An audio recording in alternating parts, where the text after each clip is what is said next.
Ah, success. Wash. Good evening. Welcome. Is this thing on? Some technicalities, bear with me. Unauthorized access. I believe it is workings. To eat or heat? That is the question. Long arm of Dave.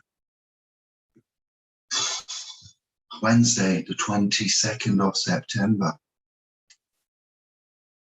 I'm flying solo for now. Kevinus Maximus the Great has the invite link. He will be with us shortly. I'd like to talk about to eat or heat, rising costs of living, reductions in entitlements, rising costs, utility bills, income tax, council tax, various taxes up, wages the same, going down. We're here today to take questions, input. It's a very much involved show. Your feedback, your input, your comments, remarks, how you're getting on, all about. Hello there, Albert. What? Good day. Let's put all about in blue. Hyperinflation. That could be the word of the cast. Thank you for that. Hyperactive. But yes, hypersensitive. What else is a problem? Entitlements, universal credit being in the news at the moment. We'll talk about the central bank, that being the Bank of England for this landmass. Any continent that you're on, if it has a central bank, we'll talk about that. Compare and contrast in light of the bankruptcy, insolvency, value, credits, we'll not mention the M word, that being money, how they print on the papier, the credit system, how we could also easily have this resolved if only Master Rishi and Boris and the gang would come clean with how things really are.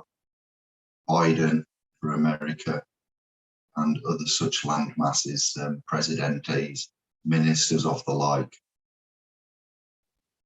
Apologies for yesterday. I did say we'd come on and have a chat, but man was fast on. I went to see a scribe up north, a man called Andy. I had a very, very pleasant day. He looked after me. It was very, very much of an enlightening day, despite the somber reason I was there. I've not done this spontaneously. I was arranging to meet him about 12 months ago, at least. It's taken quite a while for me to get the time and pull my finger out, get on the road, on the cement to get up and see him. So I want to start off by saying thank you to a man called Andy who looked after me. I believe it was Tuesday now. Yeah, it's only yesterday. And he didn't exhaust me. The topic didn't exhaust me, but the travel and then getting home, being at one with the sofa, one thing led to another. What can I say? Fast on. That sofa that we have, settee, speak English, boy. I say chicken hawk. If you're tired, it's a dangerous affair. With the feet up and the cushions, the queen, and the heat, and heavy eyelids. So I had an excellent day with Andy. Can't tell you too much about it, but it was a very, very productive day. Trust business, and you will all benefit from that meeting thousands, if not hundreds of thousands. I'd like to say tens of thousands. I'm thinking big. As Andy said, must think big always.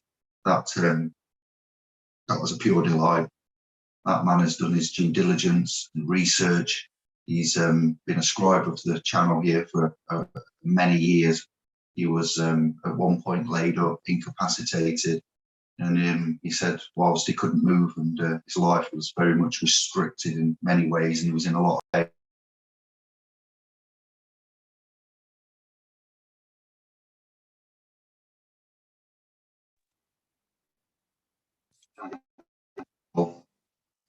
Made him get through it, be able to get through it, and he's made notes, he's listened attentively, he's used his due diligence, and I'm very proud of what we do, what you do, others such as Andy, and the information which is a master. I went into the kitchen, and he had papers everywhere, whatever he claimed to have gone on and whatever he claimed to have done, he had for me and more. So that's all I can say for now. But it's very, very exciting to be in that position when you know, I get the feedback and I see and I hear.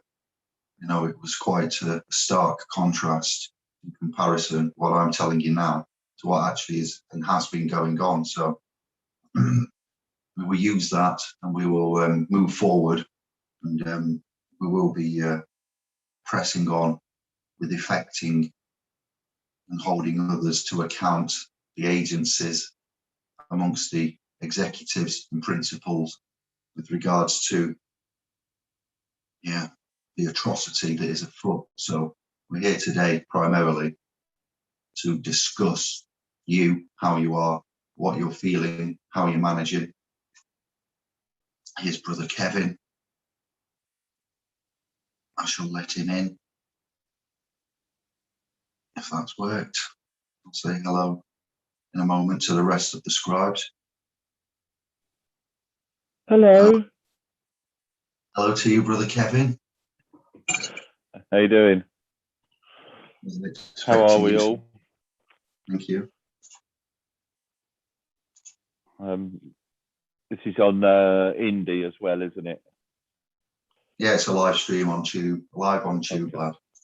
So I'll put the tablet on, and I'll be able to see the room then.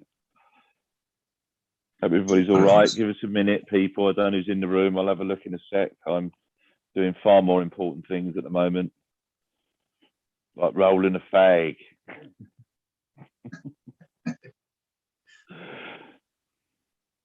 How are you, my man? I am not bad, thank you. In good spirits.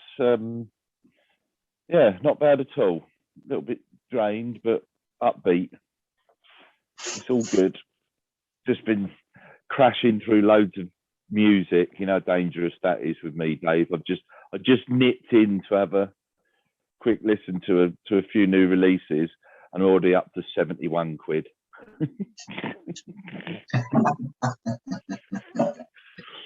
So yeah. How many tracks have you acquired for that princely song? Well, two of them were remix albums, modern stuff I'd not heard before, and one of those had 38 tracks on, and the other one had 34 tracks on, and they were under a tenner each. So you can't really moan. But it's never end. I've just had to literally pull myself out of where was I? JD, I think. Juno download. Remove yourself. Already, you've already done 70 quid. So yes.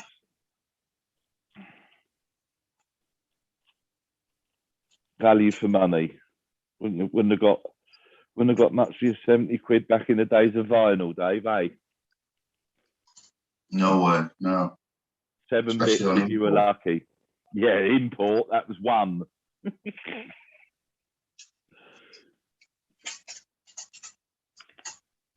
Yeah, I was just Go on. just getting warmed up, just saying thank you to Andy, letting the scribes know, being out to meet one of them, and it's very much an emotional and profitable, excellent, exciting, overwhelming few hours, 4 hours, if that, up north. And he wants to remain private. He's a long-time scribe of the show, and he welcomed me with a smile, a big hug, food, drinks, looked after me, and presented all proofs of claim, presented me with lots and lots of information. I've sent you copies of it in Telegram. Yeah. For you to over. So yeah, that was brilliant. I wanted just to say thank you to him. I'd like to meet more of my scribes if it was humanly possible, but it's been a year in the making. We have about long goodbyes. We also have very long appointments. So that was yeah, great day, Tuesday. And the topic today, as I've said, it's an informal chat. To heat or to eat? That is the question with regards to current economic, Albert said hyperinflation and cuts, rises in various areas, most areas, things are going up, wages the same or even down, less hours, and entitlements, credits, so universal credit, etc. So I want to just on that area we'll focus on and see what we can do, eh? Yes. Yeah, it's all by design, as we all know. But yeah, let's remove the 20 quid a week uplift from UC whilst the gas, electric prices and food prices are going up. That would be really helpful. I don't know if everybody realised or knows or remembers, I did mention it, there's actually a court case going on as we speak against the DWP from people on ESA, and that ESA and other benefits that didn't get a £20 uplift. So there's a case going on at the moment with discrimination, because why was UC eligible and people on ESA and job seekers, they weren't? Sounds like discrimination to me. But yeah, there's two cases going on at the moment. I don't think they'll fail somehow, but we'll see. Interesting. Thank you for the update. Yeah, I've been keeping my eye on it so it's due a ruling any time, but how that, I can't see it failing. I can't go, oh well, you weren't eligible for it. What, we weren't, people on ESA and job seekers and that weren't struggling like anybody else? So yeah, but that's what happened. So there's a case going on in the background, or two cases apparently going on in the background, even though they've now cancelled. I think I did put something up. So the average person, if you've been on ESA during all the job seekers and all this during the lockdowns and that, you're due about 1,500 quid in back pay. Okay. So we'll see what happens with that. But they seem to be losing everything they go near at the moment, which is good and nice. Right, I am going to step outside into the dark with my tablets and my phone.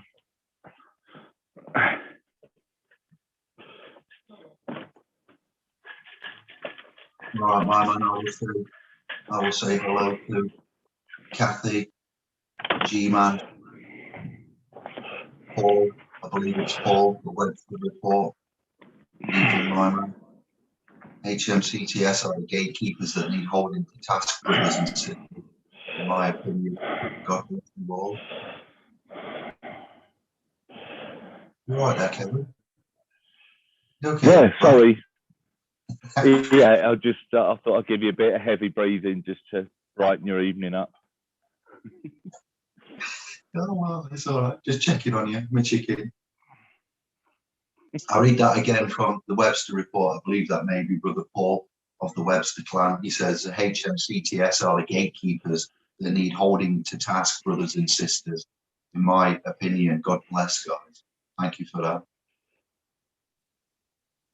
The Treasury and HMCTS, the financial institutions, the language, the institutions of what we call education, the wharf, the ones on the sea in London, the City of London.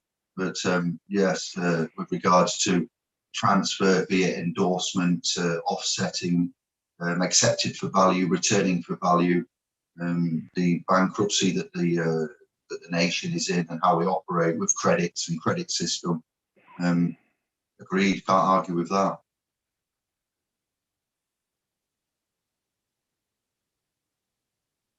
Interesting. Sorry, just glancing at the room, mate. A little bit distracted I was there. Just that Gansters is in the house. I think he's joined us.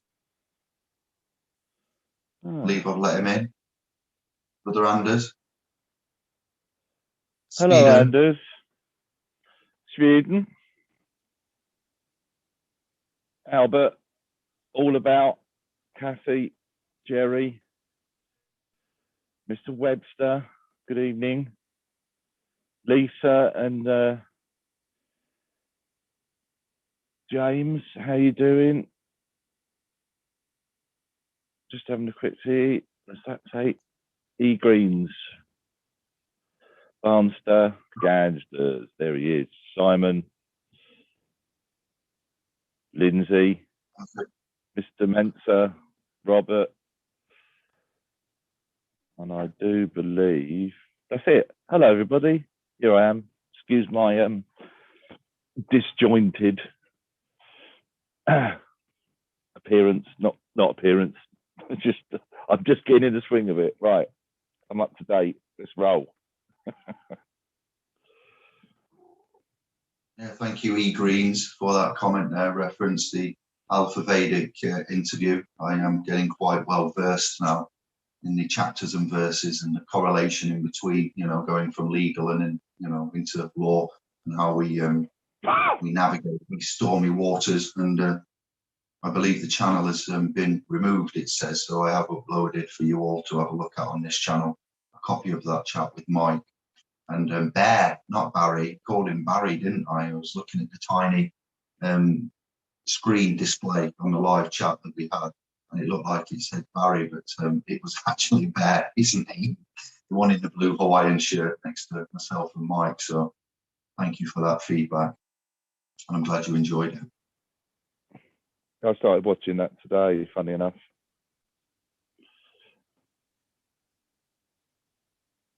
No, you're right, Jerry. I'm definitely not disjointed at this very moment. About 25 minutes, I might be. Hope you're all right, Jerry. Nice to see you, mate. Oh, now Alpha Vedic's back up. Okay, then. Thank you for that. I would like to speak, Paul, if you're still here. I would like to invite you to come on and have a chat with us at some point in the not too distant future. As I promoted the initial chat we had some years ago, where we discussed, played with the terminology, finance, monetary mechanics, courts, judges, honour, dishonour. So if you'd like to come on with us and join us, then let me know how to contact you or contact I, and we will make that happen. You're very welcome and much respected. I think we could do without, couldn't we, Kevin? I think. Sorry, mate, it was muted. Yeah, well, it was. Yeah, I got no problem. It'd be nice to have a chat and join forces and at least see where we're all going. And Mr. Webster's been around a fair time with his pages. He knows what he's up to. So yeah, I'm more than happy to have a little social one and see where we go. It would be great. The more the merrier. Let's all join hands.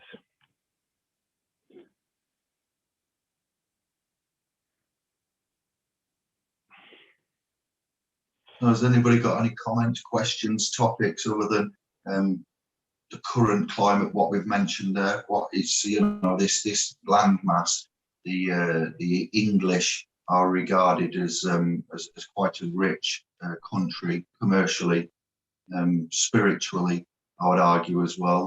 We're very rich, more so than financially. Man's trade would be ultimately, it used to be silver and gold, referencing also the backing of the banknotes when it was silver and gold, you know, focused before the gold amendments and so forth. So, you know, how do we view where we're at? Boris, Rishi, Treasury, what's happening, what's happened, how they are subsidising corporations to, you know, what's going on, how they've acted in the last 18 months, Parliament, the opposition, Kia, there's loads to mention, Scotland, ambulances, Nicola Sturgeon, you can wait an hour to 48 hours, it seems, 2 days for an ambulance to turn up. Perhaps they're looking at calling in on the ministry.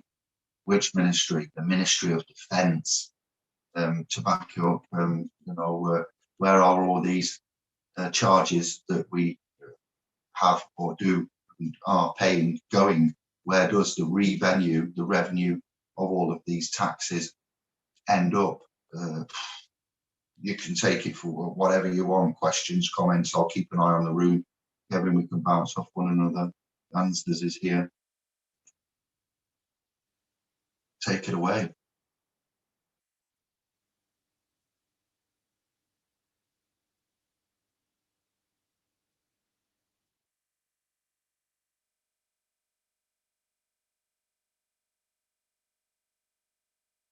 Once again, apologies for not appearing when I said we'd appear. I just I got tired, fell asleep fast on. Good to see you.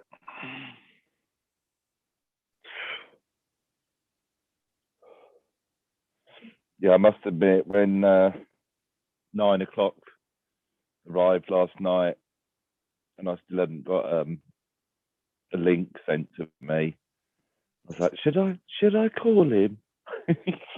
So give him a ring. He might have fallen asleep or forgotten. But yeah, when it got to our past, I knew it wasn't happening. So yeah, apologies for that. Wasn't planned. The governor there's had a busy day yesterday. Well, he never fucking stops, does he? So, and then he's had to go out, you know, early today or whatever on his shift. So it's just the way it panned out. But apologies to everybody that was expecting us to miraculously appear last night. Wasn't intentional. Yeah, we do our best. Nothing that can't wait, to be fair. Nothing that can't wait. And I'm happy to go wherever. If you've got questions, if you've got comments, yeah, we'll look at the room.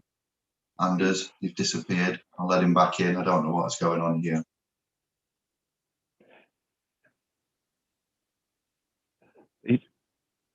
He said he had sound problems with Zoom. Ah. So he's probably logged out and come back in again.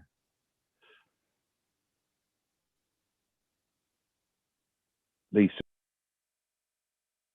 allowed guns over there, and you didn't take the opportunity to sort Doris out for us. I'm so disappointed. I thought we could rely on you. With reference to the straw man's comment there, the native elders of the Arctic have actually sent a warning to NASA. I saw on a news bulletin on my laptop the other day. NASA's had a stark warning of which they're taking very seriously with regards to the native elders of Antarctica. The environment, the animals, their right. Environment.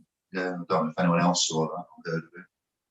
Yeah, they've noticed the seals aren't feeding properly and all acting weird, and yeah, all sorts. I read that about 48 hours ago. I saw that too. I can confirm.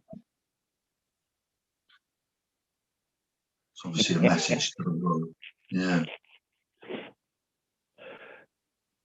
Same thing, isn't it? A moose. Yeah.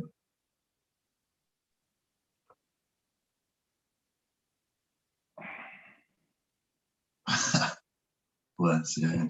Yes, we've got our antivirus, Jonesy. Indeed.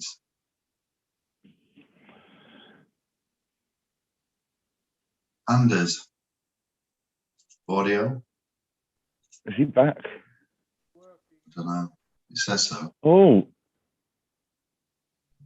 Oh, look at him there, look.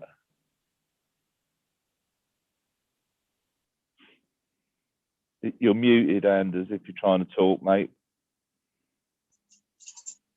He's gone again. Oh. I can see him in the room, but oh, oh, go on. Barely. I got problem with the sound here. Okay, mate.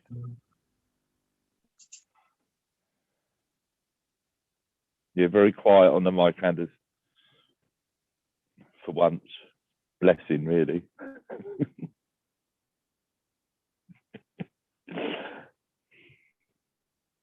Go in, come out, do the audio check, sound check, unplug, replug, restart, turn it off, turn it on, and see how you get on. Mate, perhaps use the mobile instead of a computer, Wi-Fi, wireless. Try it all. Yeah, I have to try it. Sure, man. I bet I feel 3 times as good as you do.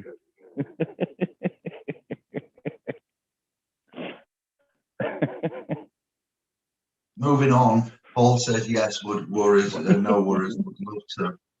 All right then. If you email there, Brother Paul, we will arrange that and find a mutual convenient time, and we will sort it out. Yes, discuss, promote, and share. Yeah, we can either have a pre-broadcast, or we'll just we can have a little chat and see where we're going, and then we can just do a broadcast with the 3 of us. But it'd be nice to speak to Paul. I've not had the pleasure. Obviously, I've been seeing his work for quite some time now. His pages and all that he does. And he's been in the game a while. I'll play to him too. Been in the game a long time. It's Chrissy Morris, Paul Webster, Ceylon, Hayes Taylor. Going back some years now into it, I'm starting to feel a bit long in the tooth myself saying these names, but yeah, I'm sure we're all familiar with, and he's stuck around. I'm not too up to date with the current output, but be happy to learn and to chew the cud, discuss and compare. I did see some comments on the video that I did about the bills of exchange and other such topics that I did the other week, and he said he put a comment in saying he'd got something he wanted to share.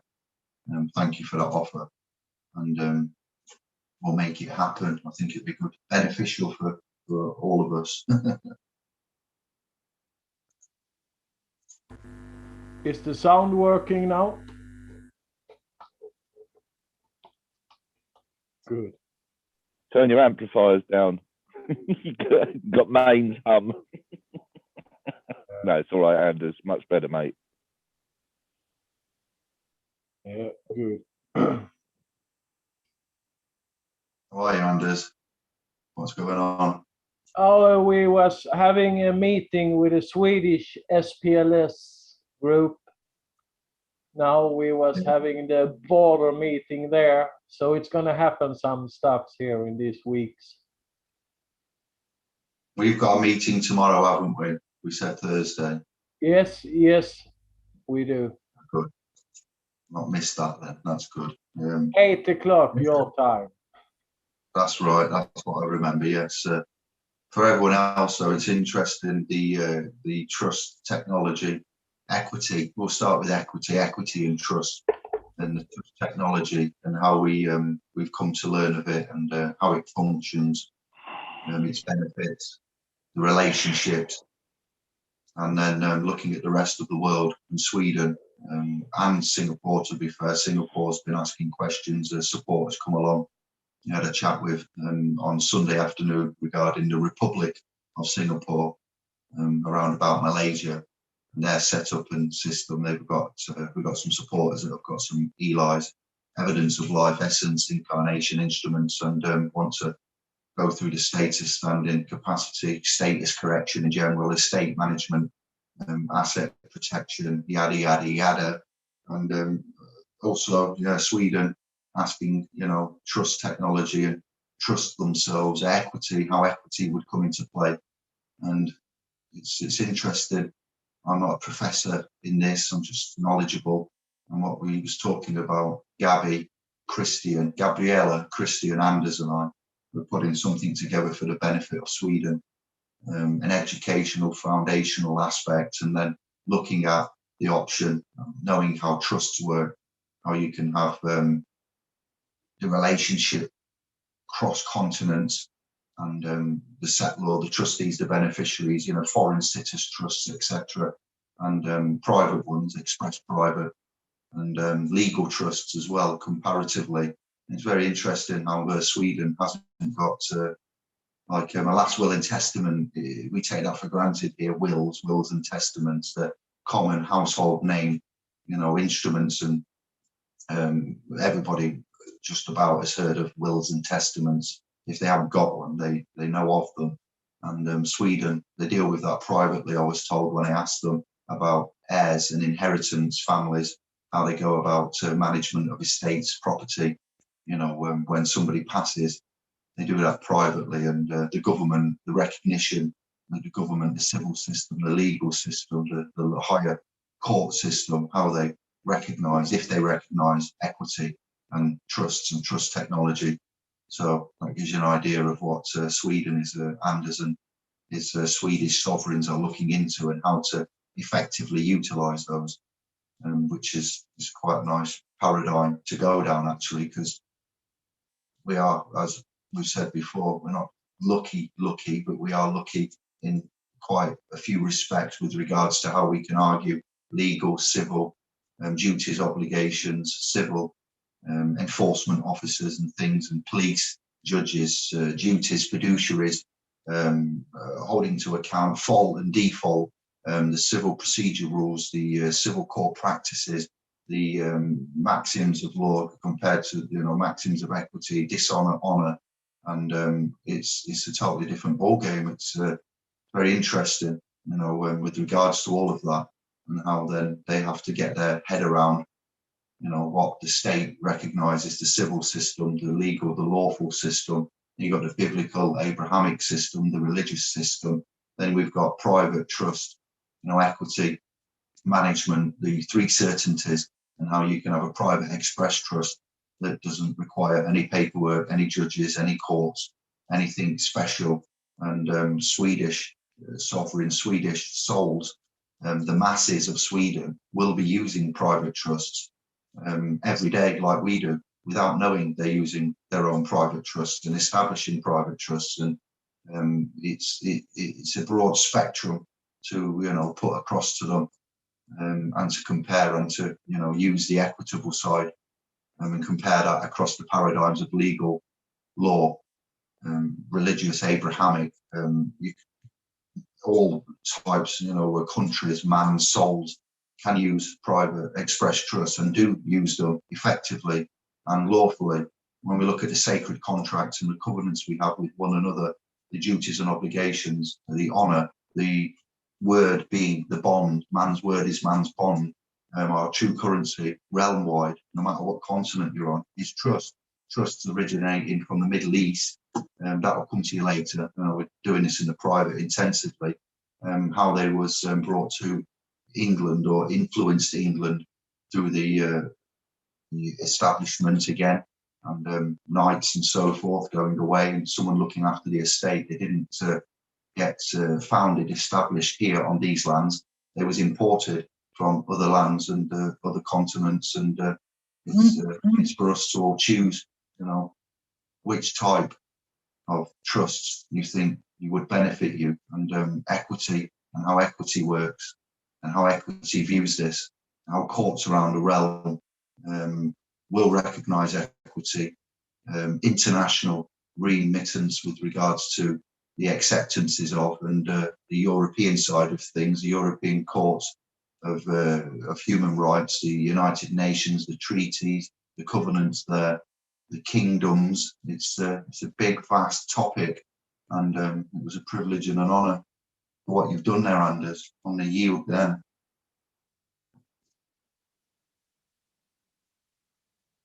Yeah, we're gonna finish the work here, so we're gonna do our part of it.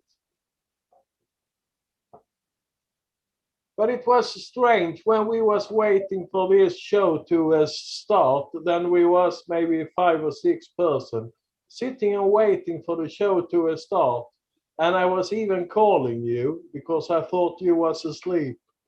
So it didn't start when we was watching on that Indi Glow channel. But then I think it was Barney that said the show is on already. So he has to send us another link, you know. But we was waiting for the same program. That's spooky. Yeah, there was some technicalities. I went to press to start the show, and I was told I didn't have authorization. I had to reset it up. There's some glitches and gremlins about, but thank you for that, brother. We're here now. You made it.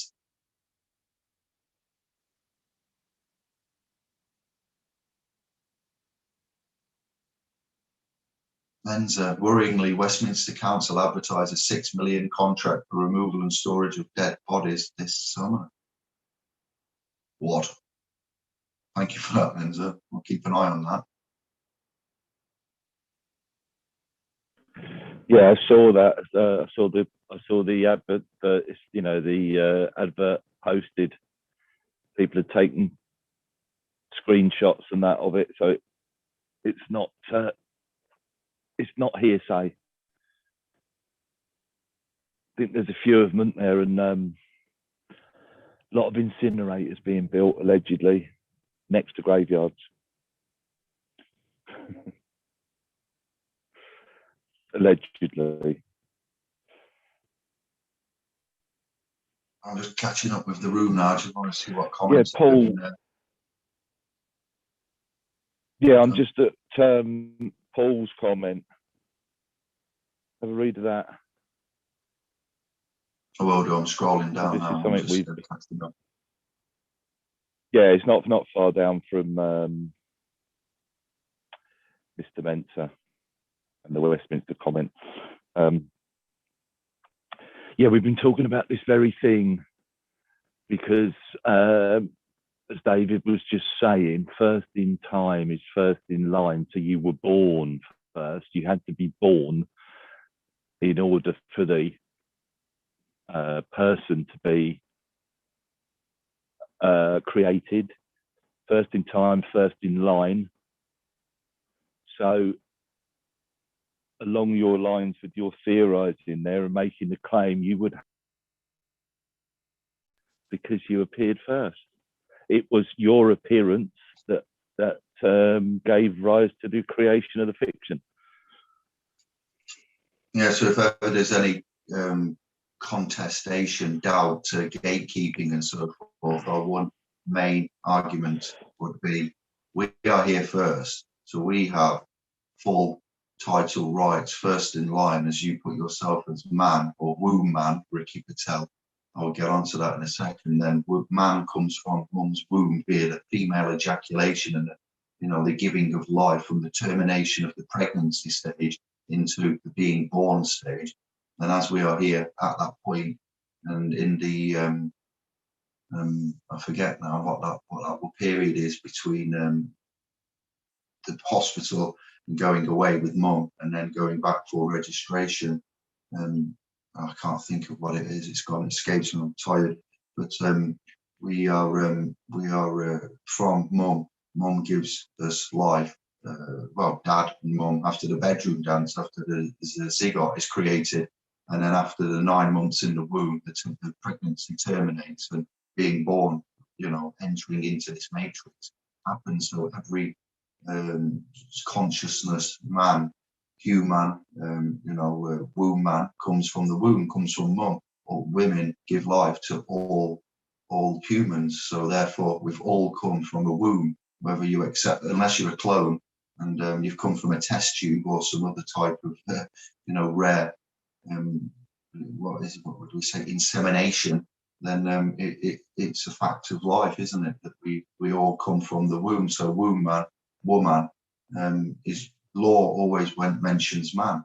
So it's just a little, you know, play on words there, where we are.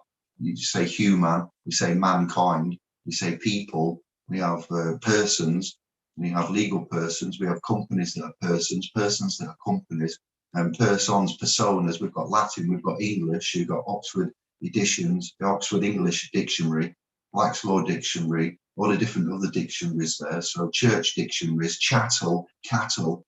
Need I say any more? So the womb man is just the fact that, you know, mum crowns, baby is crowned into this kingdom, this realm, when mum gives life. And so we leave the womb, we get crowned, we enter this realm. So that's why I mentioned, coined that phrase. I hope you comprehend that simplicity of the facts of life there. And thank you to Alex Ritchie for that. Chrissy Morris is a cool guy. Here he's got into politics now, and he's doing his best to dent the establishment lyrically and physically. They're all over him like a rash, though. He's been removed and all sorts. Yeah, they don't like. I like him.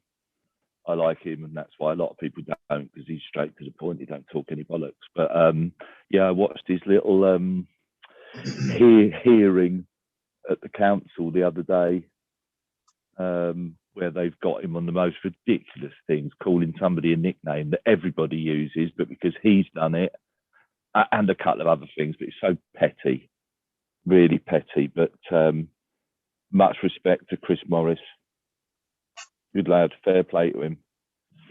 Rock solid, that fella is. He was the one that brought out many moons ago, at least 24, 36 months ago, the data controller part, the conditional acceptance. And I'm willing to give you details, but there'll be an administration charge. And for you to get the details from me, I require very simple, very effective, gave it away for free.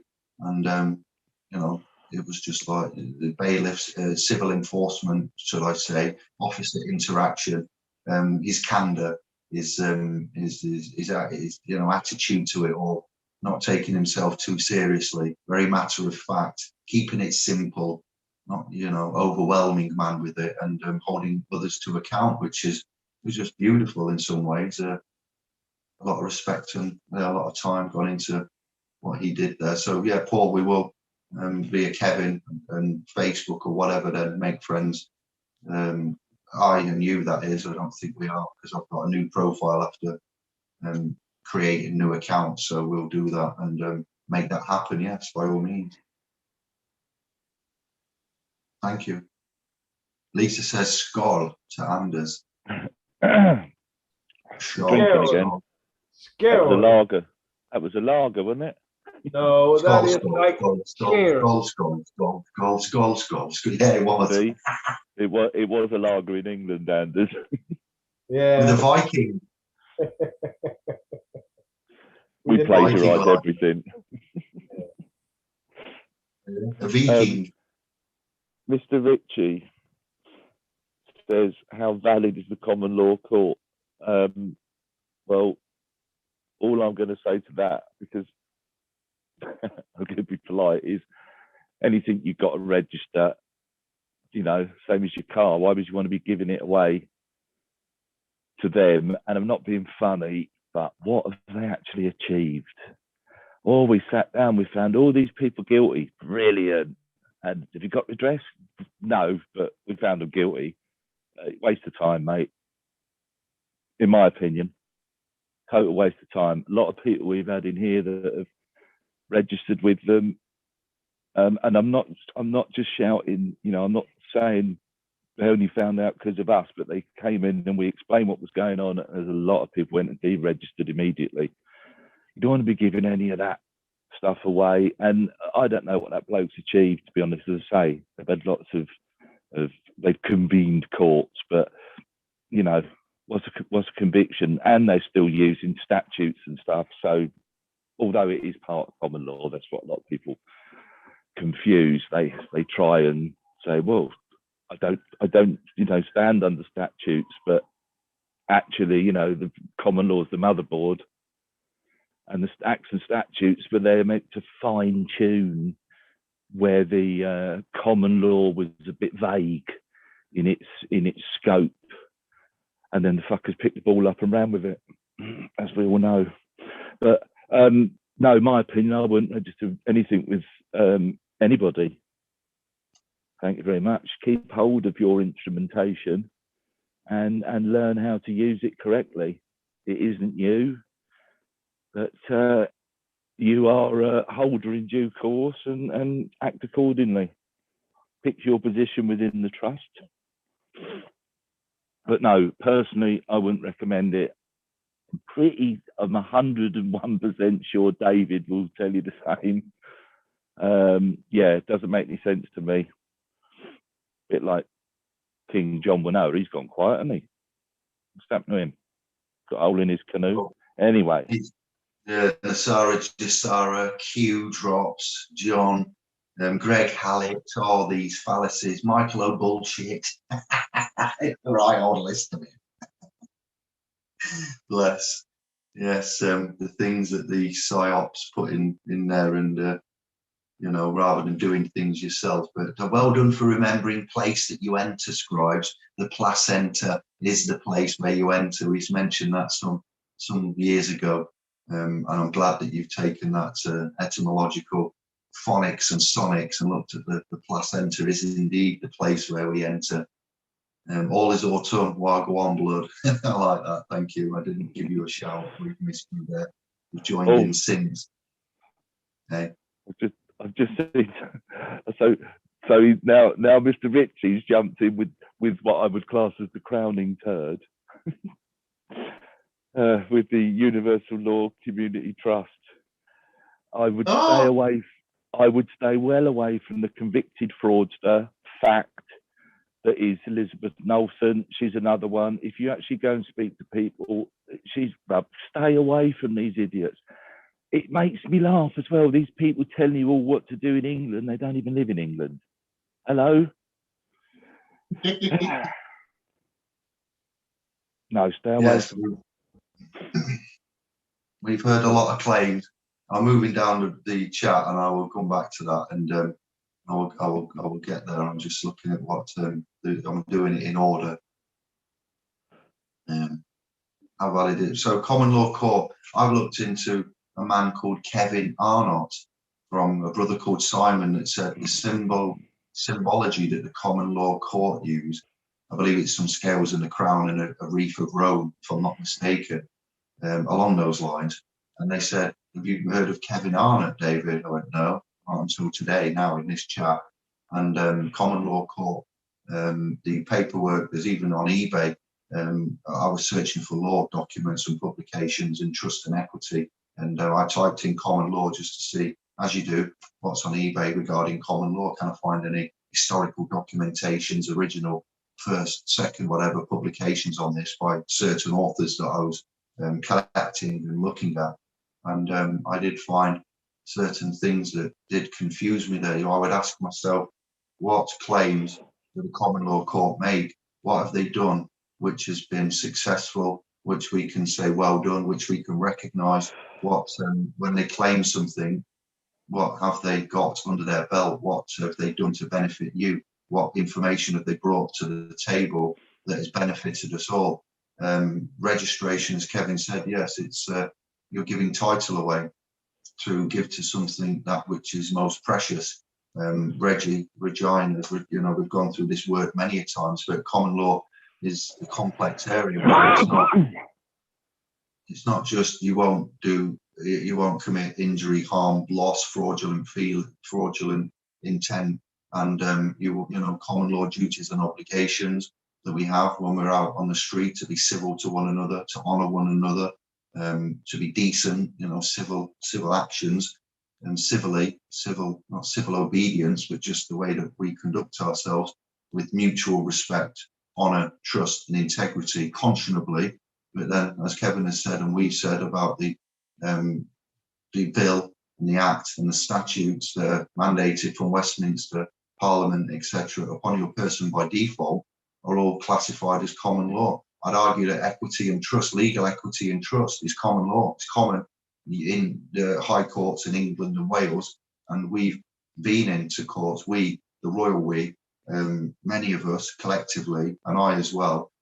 I've used argumentation with the representative for the Secretary of State with regards to the Child Services Authority back in the day and won. I've been into magistrates with others and myself and effectively discharged using the common laws, the civil court practices, the practice directions, the due process, and the common law courts are everywhere. I'd argue that jus commune, to put it in Latin, JUS COMMUNE, or I forget, I'm tired, jus commune, and common law. Common law is a varied subject there. So when you were arguing equitable title rights to private possessions, aka property, you wouldn't use common law to defend that.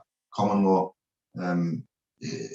so what we know typically is evolving because our knowledge, our consciousness, the language we use, the terminology that we use, the references that we use has expanded significantly in the last 5 years in particular.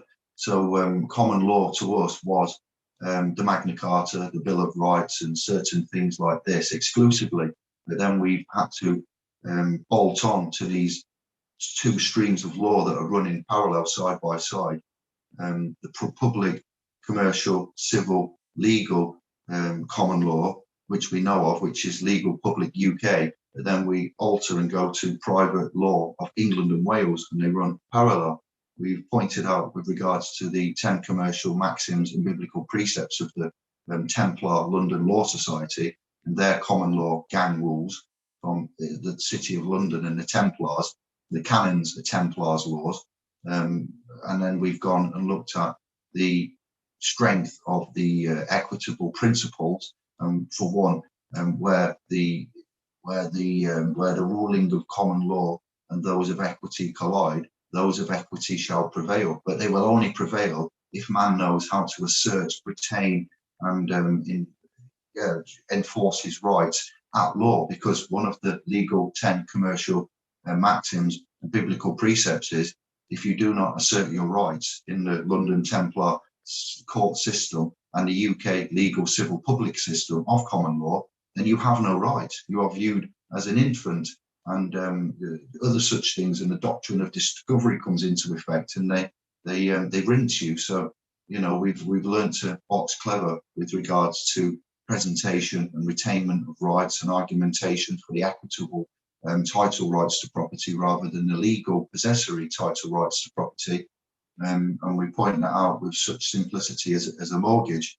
Before you have paid off the mortgage, what do you have when you are the mortgagee? You only have legal possessory title right to that house that is not yours, but you're on the land registry, or whoever it is, the mortgagee is registered as a legal owner and at law legally responsible for that liabilities and etc. But the bank will have a mortgage, or will put in an equitable charge on the property first in time, first in line, one of the maxims of equity that you need to look at and work out when we say these things, why we say it and why it's important, why it's so effective and why it's supreme to common law, even though I've just said equity and trust is kind of a common law aspect as well, but it's more the private side in England and Wales rather than UK public, civil and legal. So the mortgagor putting in the equitable charge on the property has the equitable title, and that trumps the legal possessory title of the mortgagee. So the mortgagor comes first in time, has a higher title, but the mortgagee is the legal possessory title, and as such has a lower title. So common law is a complex area which is multifaceted, and it contains a whole broad element of things. And when it comes to John Smith and the common law court and what they claim to do, for somebody that is supposed to be well versed, even so much as Alphonse and other thought leaders out there that come along and promote these things, Practical Lawful Dissent, the British Constitution Group, the UK column, getoutofreedebt.org did amazing work. But that's where I first started, to be fair, and got a lot of education and moved on from that. Daniel Bostock, Chrissy Morris, at those times there, John Harris initially, and moving up from and complex areas of these dimensions, and how you can move from one to the other and how one will beat the other. But common law is, as we've said, Westminster bill, an act, a statute, legislation, and then you've got the common law governance of how you act and how you are to convey or conduct and execute your deeds in amongst the general public. Then you've got the common law of legal equity and trust. Then you can go to the private side of equity and private areas, and compare and contrast the parallels of that. And depending on what title you hold, what title you claim, and how you claim title, how you prove title, you've got to remember, these are paramount to how you will then enforce your rights at law. And those that make the claim are obligated to provide the material facts of the matter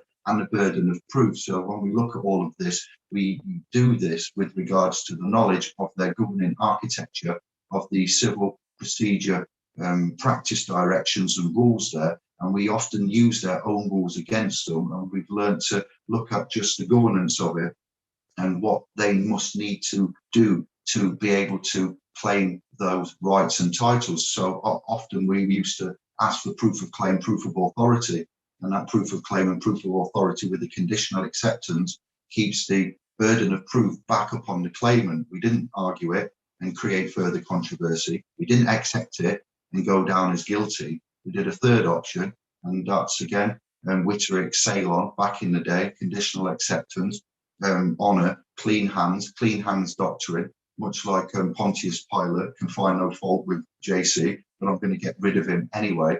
And we looked at the encodings of the architecture, the maxims, the due process that needs to be applied, the practice directions, the legal prerequisites of the 10 commercial maxims of law, and we find that they often disregard, jump steps, breach, don't follow due process, or don't have the authority which they claim. And if they do that, we quickly then learn to use the architecture principles of equity and trust and correct with our paperwork and get them in a position of fault and default, amongst other such things like the SAR procedure that we do when we ask for the data on the subject access request, and we put that in with regards to putting the account into serious dispute under the Office of Fair Trading and the Financial Conduct Authority, the conditional acceptance, the clean hands, the liability on the collect. So common law, when we say common law, is a very articulate and intricate area of which is got dimensions to it, which can all be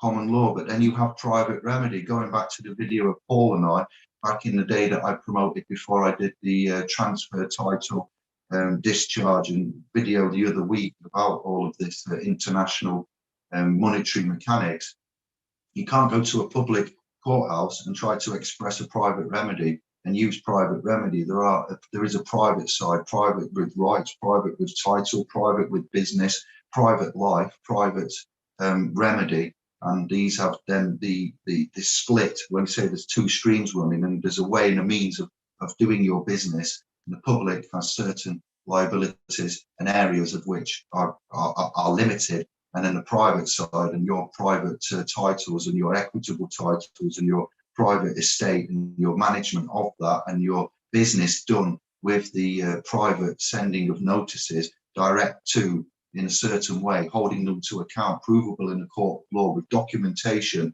that puts these lot in dishonour and default, means that then when you go to argue it in front of an arbiter, a judge, a banker, a rogue, anybody that's going to adjudicate on this, and you point out that their own rules say these things must be done, you followed them, you've got clean hands, you're in honour, your claimant, the plaintiff, the prosecutor is in dishonour, they've not followed their own rules, then therefore there is no case to answer. So what are we doing here today? I hope you brought your checkbook, because there might be some damages. We are not the defendant. We are here today to clear up the controversies at law, and we are here for the administration of justice, you know, and I'll leave it there. So do you get that from John Smith? And if you do, then I've missed that. And what has he done that's so great, other than ask you to give away your person's private details and register and give away title, as we talk about with the baby? The age of innocence is what it is. Mum giving life, and then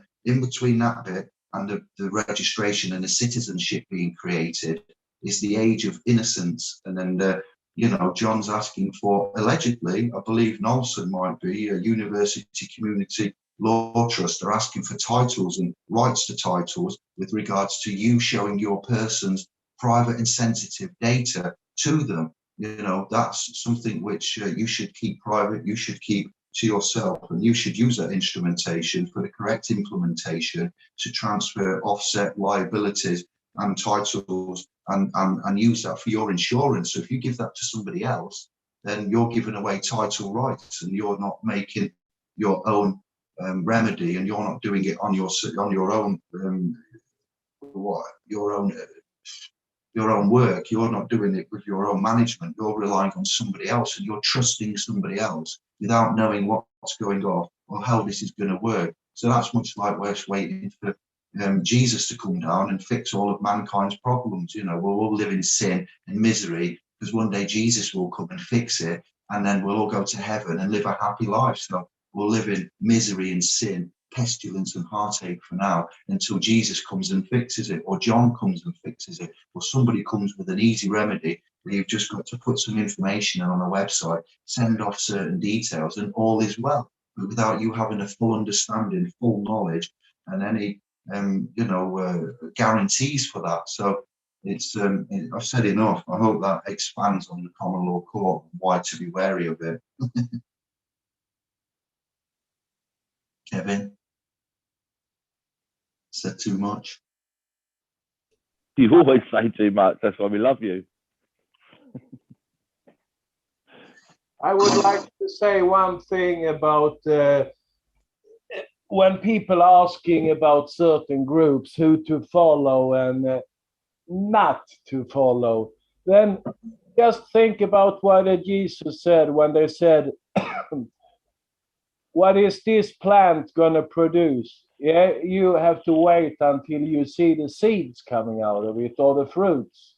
And it's the same there. If you have a group that's been working for many years, or a couple of years, and they haven't produced anything, then there is no meaning to follow them. It's waste of time.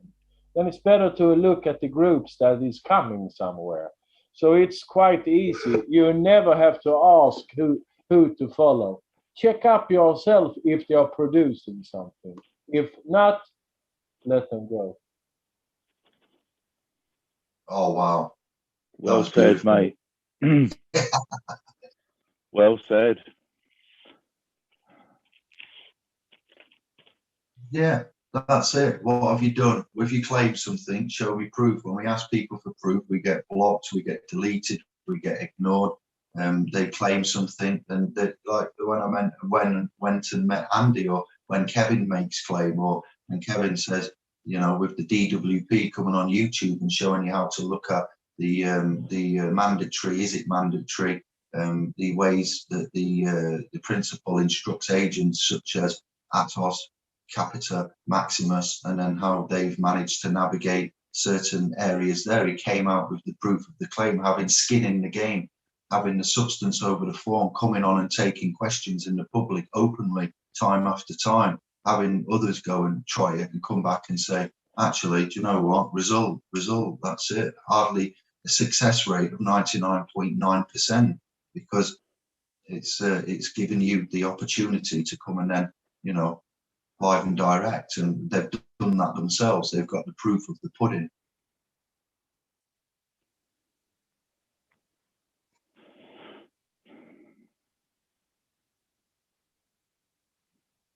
it. I mean, there's other entities as well who I once saw as groundbreakers, shall we say? Sorry. And in the last few years, you know, lots of people still look up to the one particular guy, and I've seen lots of people with my own eyes go in and ask him for proof of claim, not calling him any names, nothing. And I've seen every one of them get blocked with no answer. And so there's a lot of people out there like that. It's all I've done this, that, and the other until you ask for proof of claim.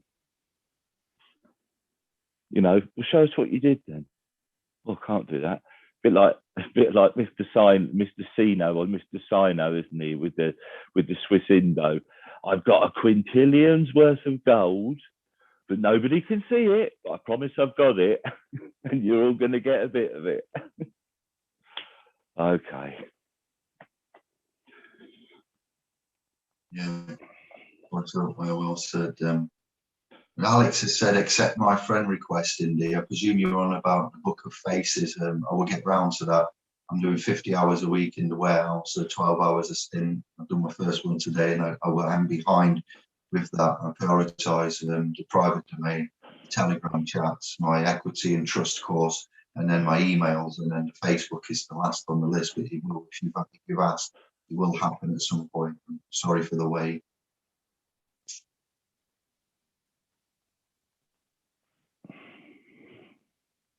You're gonna need one of these Friday guys, you know, like Robinson Crusoe had Friday, that he was giving all this work to do, you know.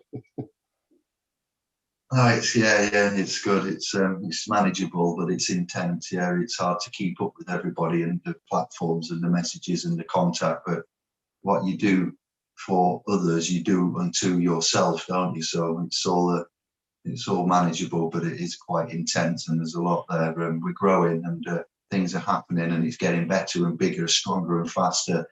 You know, continents and the ones we're speaking to, the ones that are appearing, how we're doing it, the strength of our, you know, what I saw from Andy's kitchen table and his foils and what he's got there is absolutely astounding. Stuff there that not even Kevin and I have even come across. We've been in the area, but he's, you know, and what Stephen did with the bills of exchange. I've seen brother Stephen of the Moore estate, clan and fam in the house, and what you're doing on an individual level. You know, you're helping us, we're helping you, and you go away and then you do your own due diligence work, and you come back and you're like, actually, I see what you mean. And since that, I've now found this, and this, and in that I found this.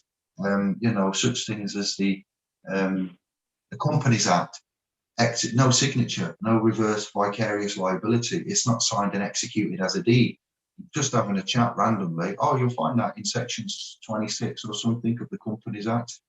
It's in the bills of exchange, signed and executed as a deed. So then we can reference and articulate. Claudio coming up after I said about the human rights for consideration only, but to put along the list of lines of defence that are irrefutable, more so than articles of Magna Carta and, you know, alongside habeas corpus and Bill of Rights. He said, no, actually, yeah, it is in the Universal Declaration of Human Rights, Article 6, David. All humans are afforded to be a person in front of the law. Bang on.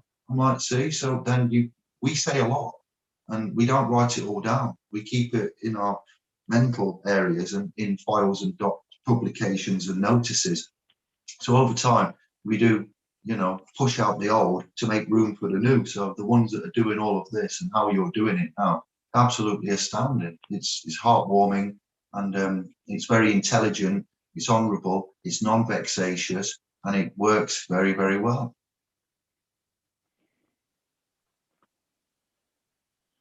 Yeah, it's nice to see a lot more people grasping it, putting stuff together and putting the pieces together, but especially like doing their own paperwork and cracking on with it. getting some power back for themselves, which is nice. But yeah, good luck to everybody. I think Paul says that anything apart from Tuesday next week. Yeah, well. Yeah, Wednesday, Thursday, or Friday's good with me. Monday's out for me. So that's Monday and Tuesday. So yeah, that's all cool, whatever. What day are we on? Wednesday. I'll either contact you, Paul, or whatever, mate, and I'm sure you and Dave will do the FB friends bit, and then we get it organised for sure. Sorry, just backtracking a bit. That's good, yeah. Kevin, can you move a little bit to the right, your side, so I can see so I can see Sweden on the map there. All right. And change the picture if you want. He wants to see. Come on, look. There you go.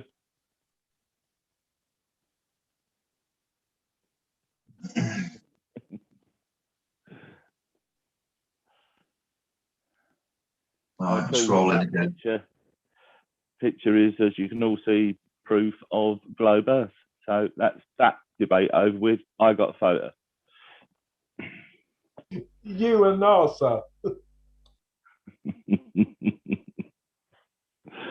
Is there any value in having the title master, or is it better to have no title?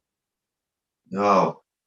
Your entitlement, your title. So there is Mr., Mrs., which is the lowest one. Master. It's got master in it. Master when you're little, when you're civilly inactive.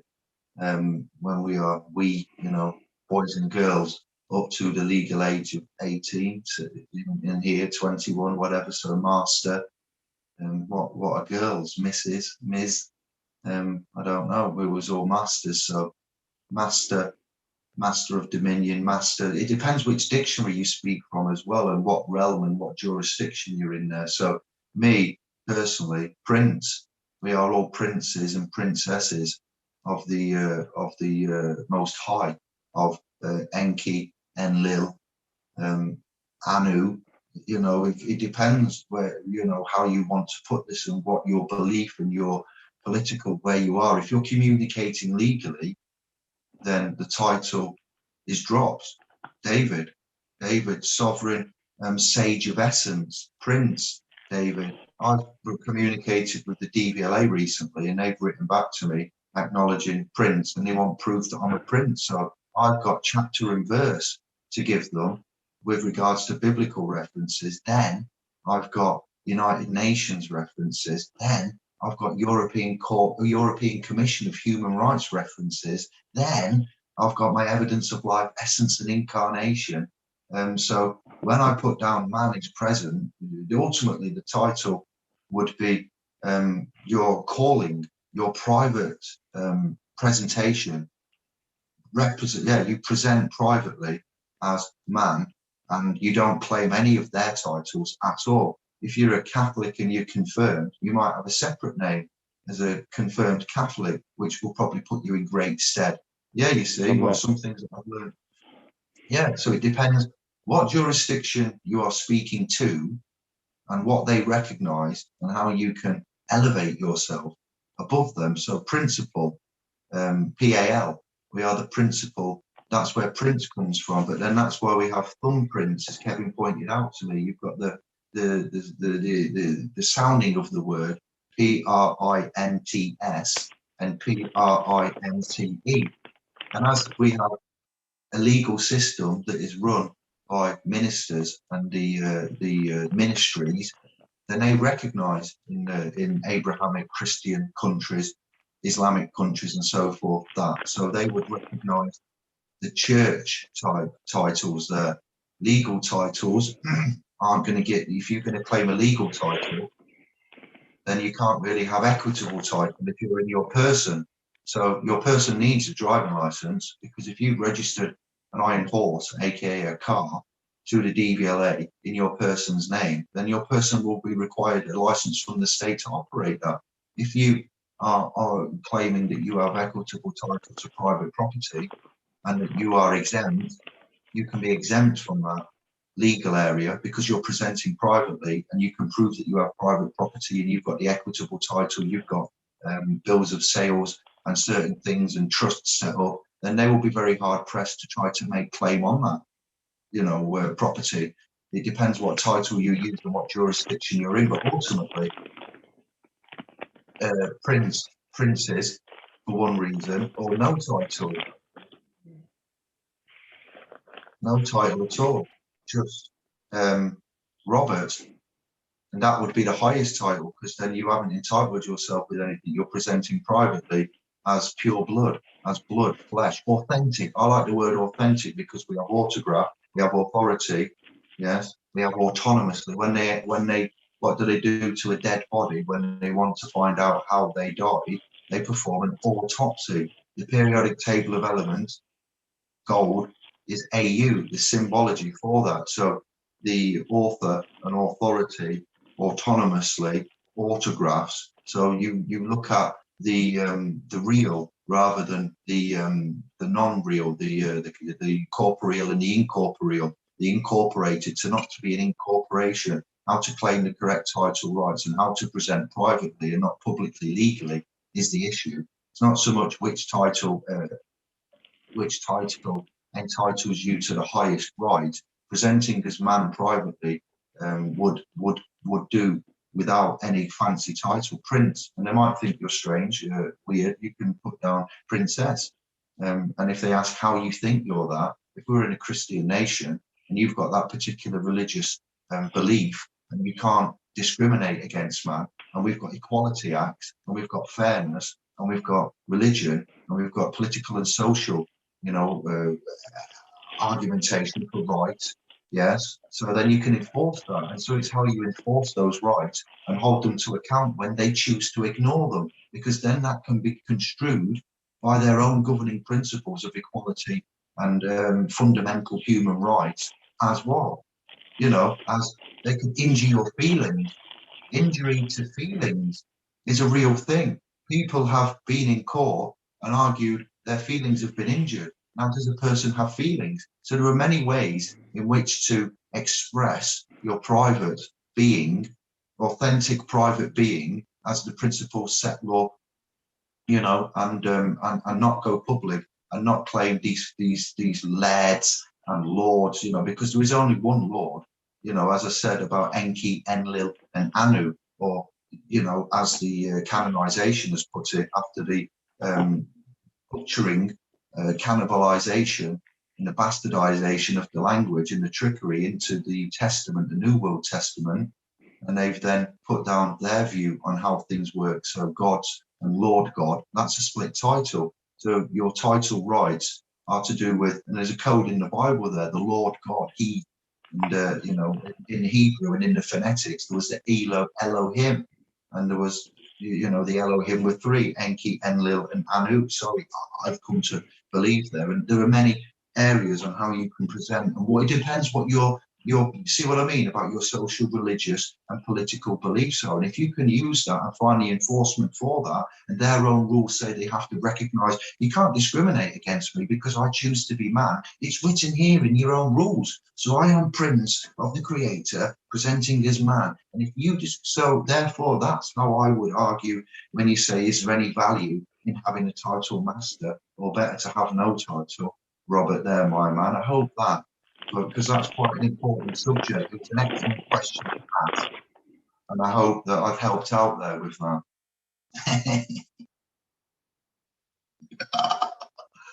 Boom Shankar. Can you add a little bit more, Dave? Enlil, Anu, and Enki. Who are they exactly? Elohim.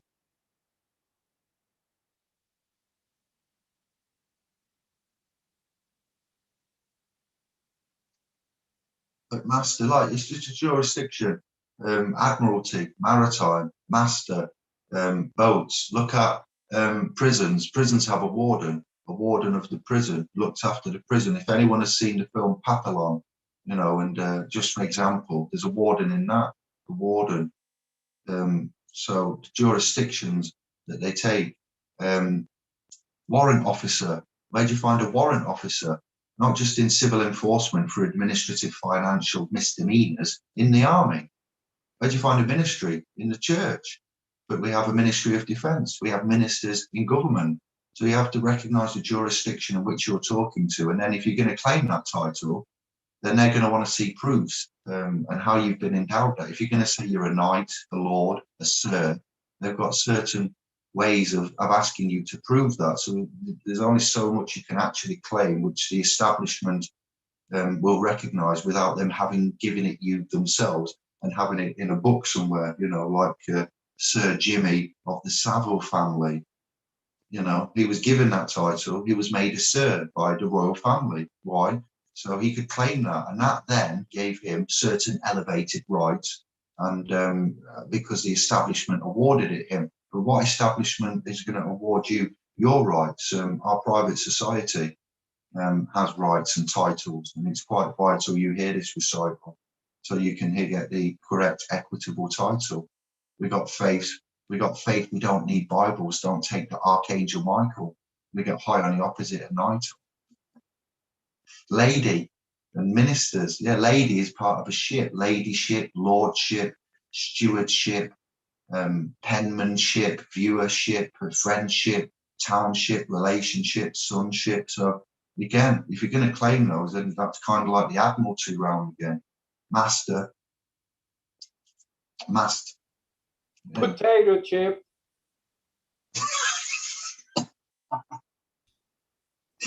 Asperger's for Anders comes out there.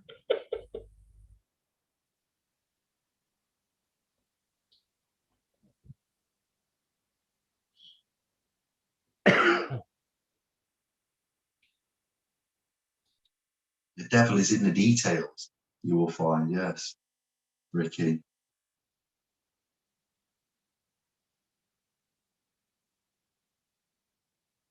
There's something in the chat room there about Debtless, Runaway, is Debtless not an agent-based gang? So the Webster report, they contacted me as an admirer of my work, said that I was so close, and for £2,000 course, they would show me some of their approaches. Oh, wow, that's a lot of money. Again,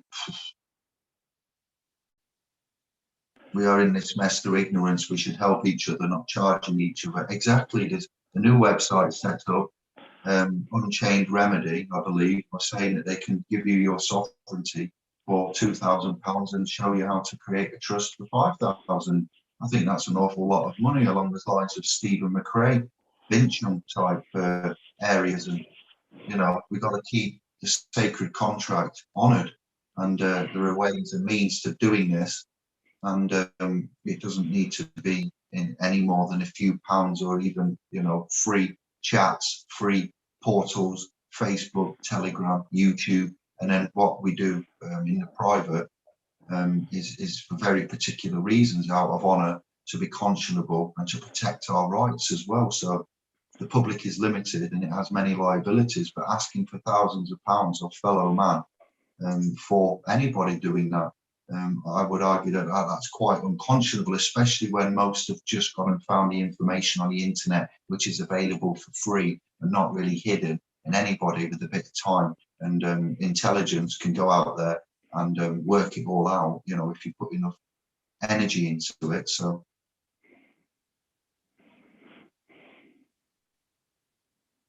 Debtless, there's not Kevin, I've seen you. I put a message in there. Paul says I'll talk to you about living in the private. We did do a video one night a little while ago, Paul. Oh, I can't. It's got to be a year ago, possibly more, probably even more than that. And I wasn't very polite. I do believe I was calling the group less debt or something like that. And then miraculously, a couple of days later, I wasn't in his group anymore. Yeah, I'm not going to say. I think most people know my views. He's a shyster. He's a rip-off merchant. Wants everything up front. Lots of bad stories. His way. He's an arrogant prick. I've said all this. Put it all in public. I don't like the bloke. Not honourable intentions. And as far as I'm aware, it's not just one or two people, but they've gone and claimed XYZ back, which he's had 50% of. And then a few months later, obviously the creditor comes after him again because it's services that they had received. And then he's nowhere to be found or any help at all. I don't like the guys. Listen, by all means, if you can turn a quid, fair play to you, but he takes the piss. It's my opinion. I'll say it to his face. I don't like him. I sat on the debtless page really as an observer. Like Albert was like that. I just sat back and I watched him lie to vulnerable people, really vulnerable people, in order to get them to pay him money. A barefaced lie is like there's no such thing as statute of limitations. No, why don't you Google it? It's all, I mean, and then these people were really, really desperate, and they'd lie and shit like that, and then he's taking money off them, and not the sort of person I want to have anything to do with, really. Not honourable, in my opinion. Well, I've seen it with my own eyes, but most people slowly but surely have had ended up. Well, he's an arrogant twat. He's an idiot. There is an easy way to say it. He is a tree without fruits. Yeah, I mean, and they go after the low. They feed off the low-hanging fruit. Yeah, and I've personally witnessed him feeding, harvesting the vulnerable with blatant lies. But the only reason I never said anything in it, because as soon as you say something to him, he's just going to sling you out the group. So it's just sit back just to see what was going on. But yeah, after the video we put out, a couple of days later, I wasn't in the group anymore. Not that I really give a shit. I've got people in there anyway. Tell me. But I sent people over to the group at one point, but I gave them a warning. Told them there's money involved, and he's an arsehole, basically. So don't say you haven't been warned. And most of them have come away. He's such an arrogant twat. As I say, money. But, as I say, by all means, turn the buck, but don't rip the piss out of people. Do you know what I mean? It's a bit like us. It's a bit like, if we were going to people, I can help you with DWP, but it's going to cost you money, or I want some of whatever you get back. I want a percentage of that. Fuck me, these people are struggling anyway, excuse my French. Should be putting it out. That's as soon as when people get like that, all the good, what the intention is, and it ain't good. It's certainly not for anybody else's benefit, that's for sure. So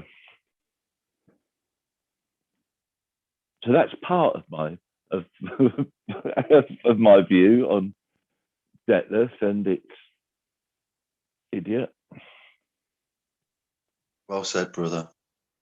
Anybody can collect items such as these and, do your research and due diligence and, get to watching other channels, joining groups, becoming involved, and the rest is history. Some of these have got thousands of pages in them, and the paper thin like the Bible on eBay. So, we've done a lot of work. We've got a lot of skin in the game, and we share with you quite a lot of it for free, most of it, a good 80%. And thank you to the channel scribes and supporters that I've seen And that's heartwarming to see as well, and it's well appreciated, any support you can give to the channel or coming to join the domain. Bless up and thank you for that. It's a good investment. Yeah, well said, Anders. Thank you for the support. And well said, Kevin. Well said, brother. Stephen's in. I seen Stephen in. I found another good act, he said, today for civil enforcement agents, aka bailiffs, actus reus to theft, Criminal Theft Act 1981. Thank you very much. Yeah, I saw that earlier. Thanks, Steve. I'll have a little glance around that. What was the unfair contracts one he came up with? That was a lovely one he gave for free. That was a genius moment got as the well. Unsolicited Goods and Services Act, Unfair Contract Act, I think, Goods and Services, I think is 72, and the other one's 77, I'm going to say. Don't quote me on either of those years.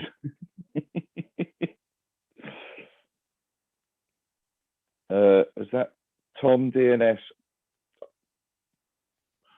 Tom, I was talking about a group on Facebook called Debtless, and it's man allegedly in charge, whose name is Steve Knight. That's what I was talking about, mate. Goes by many names.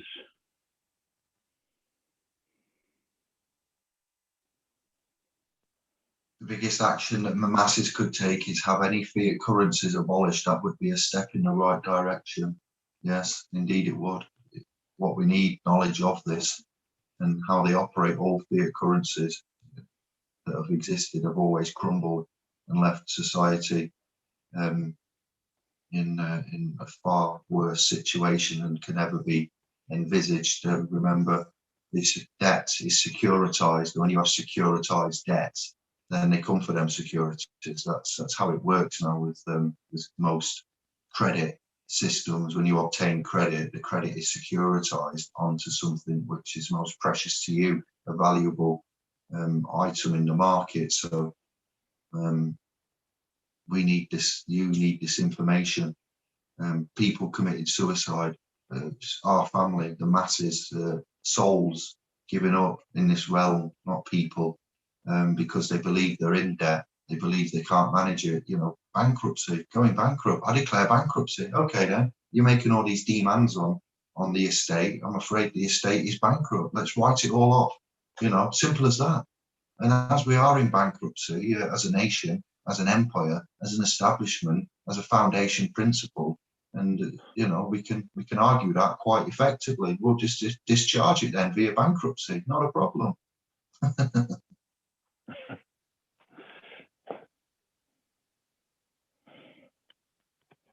Yeah, thank you. I know you are, Years Tom. ago.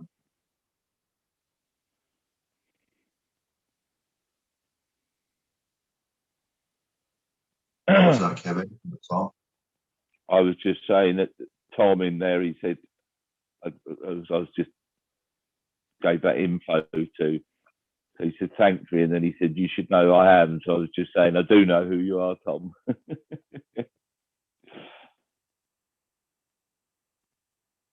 Yes, mate, it has. It has. Did I see I might have seen a message from you relatively recently, but it's just been mental. So I'm not ignoring you, mate. We'll get on the phone. Probably not this week, maybe next week, and we'll have a chat, brother.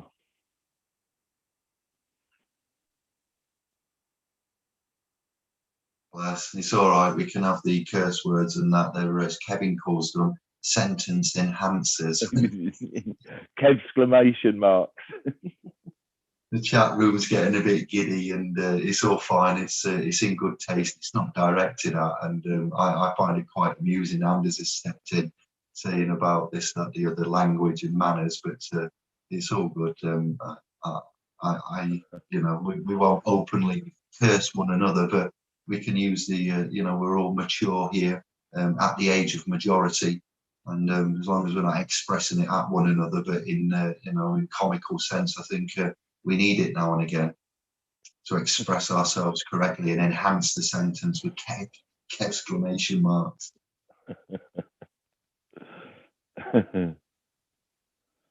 Remember, when we speak about language and things like that, which language, which jurisdiction, which dictionary, I once said to Santos about language, and we was talking about monosyllabic and etymology. And I said, to be fair, I speak my mother's tongue. My mum, like your mums, generally mums, nurturing, after sucking on the booby stage and then getting on to solid food and saying your first word. Yeah, your grandma, your grandparents, your granddad, sorry, your grandmother, your mum, they teach you your tongue, the language which you speak. We say common English for the purposes of clarity, the avoidances of doubt. We are speaking plain English, but it is actually your mum's tongue, your mother's tongue. In school, then school, the indoctrination academies check your ability of the command of the Oxford literature, Oxford language, English literature, English language, and punctuation, spellings, grammar, etc.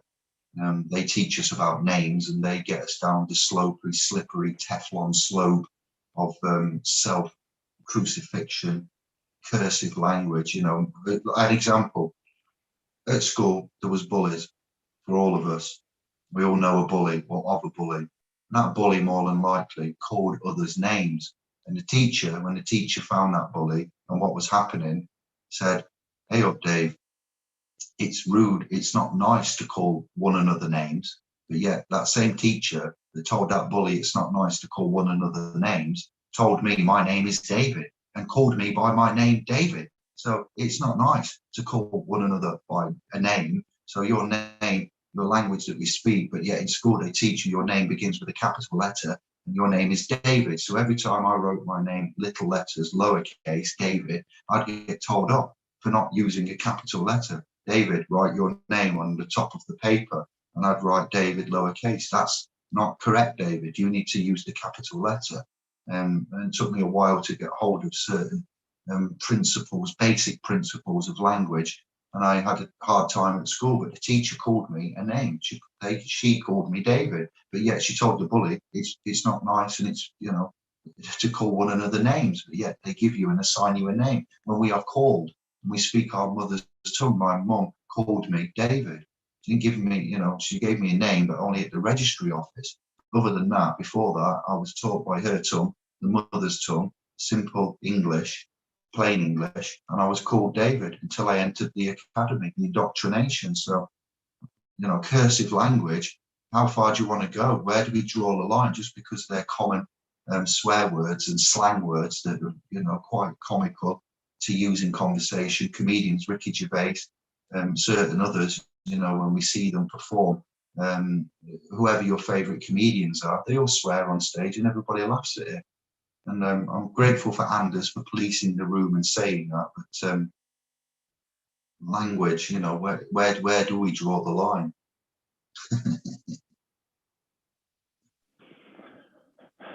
Well, I think, if somebody's being offensive with it and sort of nasty to someone, as long as politicians don't count, I think it's different if it's aggressive. Unfortunately, it's one of the two languages I speak fluently, swearing. It's so it just happens, not all the time, but quite well behaved, really. What I'm like in the private. I do try and make an effort because it's on Dave's channel and stuff, but I have been known to let a few things go now and then. Hey, Dave. Yeah. Oh, yeah. Aye, lad. I'm scanning the room. It's busy. It's really busy. They're all on it. Yeah. I'm right at the end of it, but I don't think there's one I've missed. and people aren't getting the notifications. That's standard. That happens a lot. But it's my fault for not being professional and doing it at the last minute, missing appointments. You know, and we will get a calendar put on the homepage of SPLS Pro, and it will have the Telegram public chat, the reminder for the private chat that we remind them about anyway in the individual groups and on SPL's domain. The Facebook monthly chats we're going to start having, the fortnightly updates via the .com, and then YouTube Indi Glow will also have a calendar. So there'll be a lot of columns to say as and when we're going to do what and where, and that will be done a month in advance. So I've had some feedback there as well regarding this and how to handle that. So thank you for that. Tony Matthews, thanks for joining us. You're welcome for the sharing. Thanks for being here. You're welcome. Covered a few things, mate. It's worth having a rewind when it's up on Indi Glow, if that's your thing. But thanks for joining us. Appreciate it. Alex's cats are Enki and Enlil. So you need Daddy Anu somewhere then, don't you? But that's great to find out as well. Something about King Kevin, EWP. Oh yeah, King that's Kevin. DWP. It's because he left me out of the. That's what he does. That he's just trying to hurt me. What's going on here? Stephen, you know, he's jilting me again. You know what he's like. It's all funny. One minute he's gay, next minute he isn't. Can't work him out at all. I don't know how D puts up with it. Anyway, no, it's just I think Jerry pulled him up because I wasn't mentioned, so I wasn't offended. A bit of a tear in my eye, but I took a deep breath and everything was better.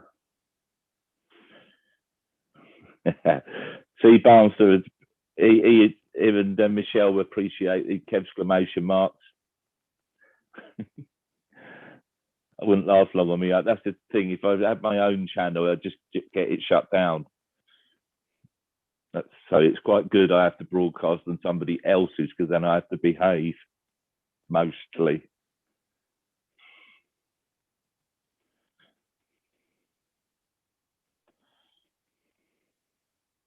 Italiano, some Latin, some English, some legalese, multilingual chats here. Babble. Good old babble. It's always in there. The Ministry of Silly Walks, Ministry of Arguments, etc.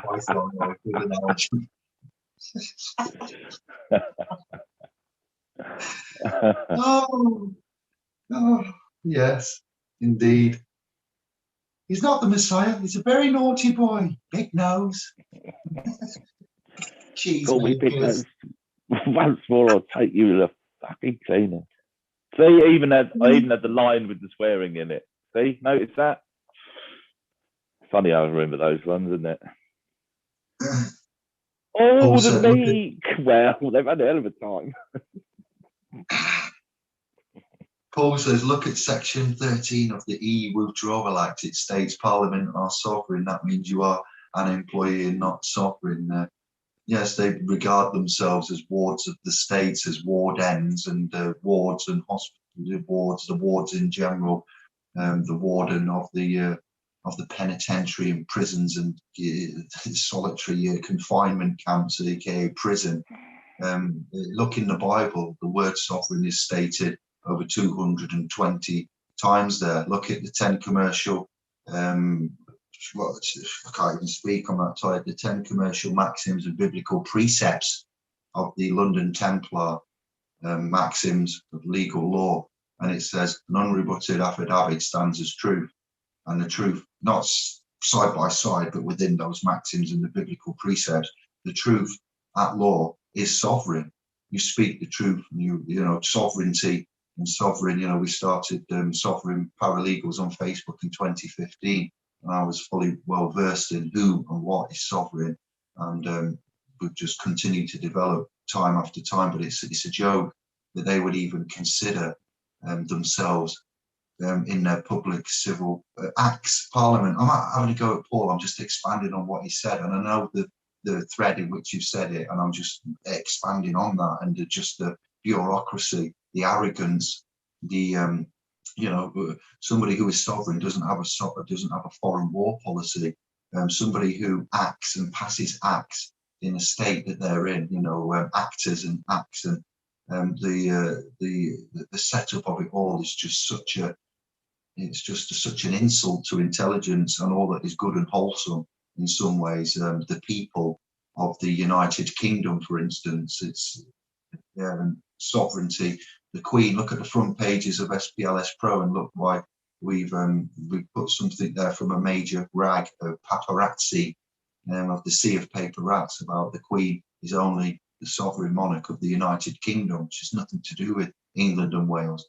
She has to ask for permission to go into the corporate city of London, and so forth and so on. So it's underneath is put, sounds like you're undecided on debtless then, Kev.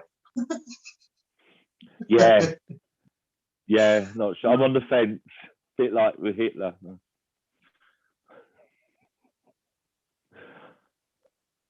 he's not a nice bloke. Simple as that.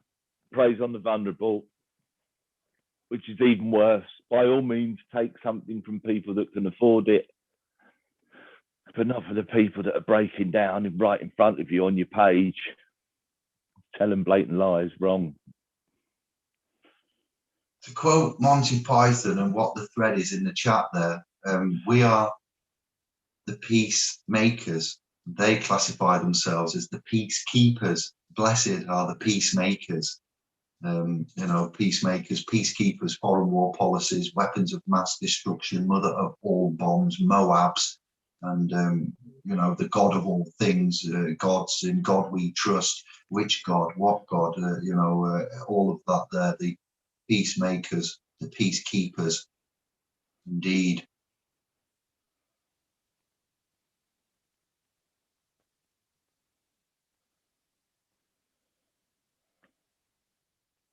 I hope your house doesn't catch on. Oh, do I, Jesus? Them books are very useful. So even now I've added to the collection hard copies of Rudolf Steiner. What an absolute beautiful find that man was.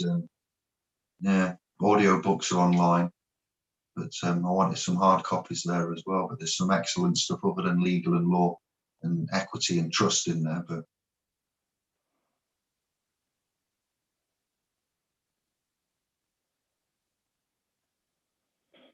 how do you feel, just to recap before we close down, about 11, how do you feel about the rising taxes, council tax, income tax, inflation, you know, the cuts of universal credit entitlement, the unfairness, the, you know, the state of the political, financial areas, and yet we have a central bank that basically makes trees into paper, prints on the papyrus, pictures of the Queen, gives it the government, and we take it at face value. And you know, they could give us a universal basic income to ensure that we don't have families and children living in poverty that have to choose whether or not to turn on the gas and heating, or to, because gas has apparently gone up and there's lots of, you know, issues and controversy around that, or to have food in this kind of an established empire that we have, and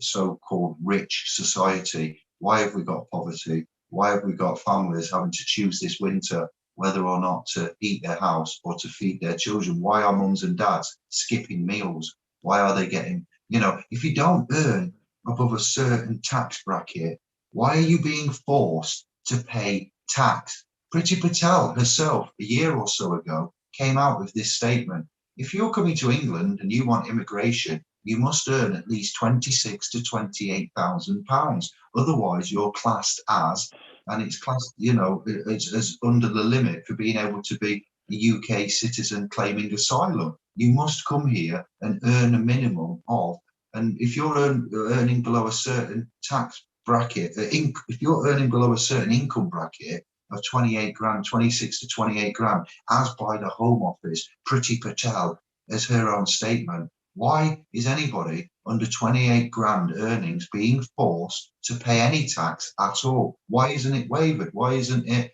only the higher earners, the lower class, the working class, having to pay tax? Why is state benefits classed as a income means tested tax and all of this? Why do we have these contribution based and income based and these systems that are wholly unfair? They favor the rich. And I just want to know your feelings, because it's going to, yeah, the ones that are sitting on the M25 for environmental issues, great, good on you. But we ought to start doing more proactive teachings and public outbursts of rage about certain things like this, where we've got children, sons and daughters, mums and dads living in poverty, abstract poverty, being forced to pay taxes that are classified actually is in poverty because they're under 26 to 28 grand. How do we work this out? How is it fair? By any means, I yield there as I continue to read the room. Outrageous. Can't say I'm surprised though. You know, everything's going to go up, including your taxes, council tax, all the rest of it. How are people meant to cover that? You know, their wages ain't going up, are they? Benefits aren't going up. So you can see it's the further grinding of the soul into the concrete of the jungle. Yeah, what you get now is less service for more money. Absolutely, mate.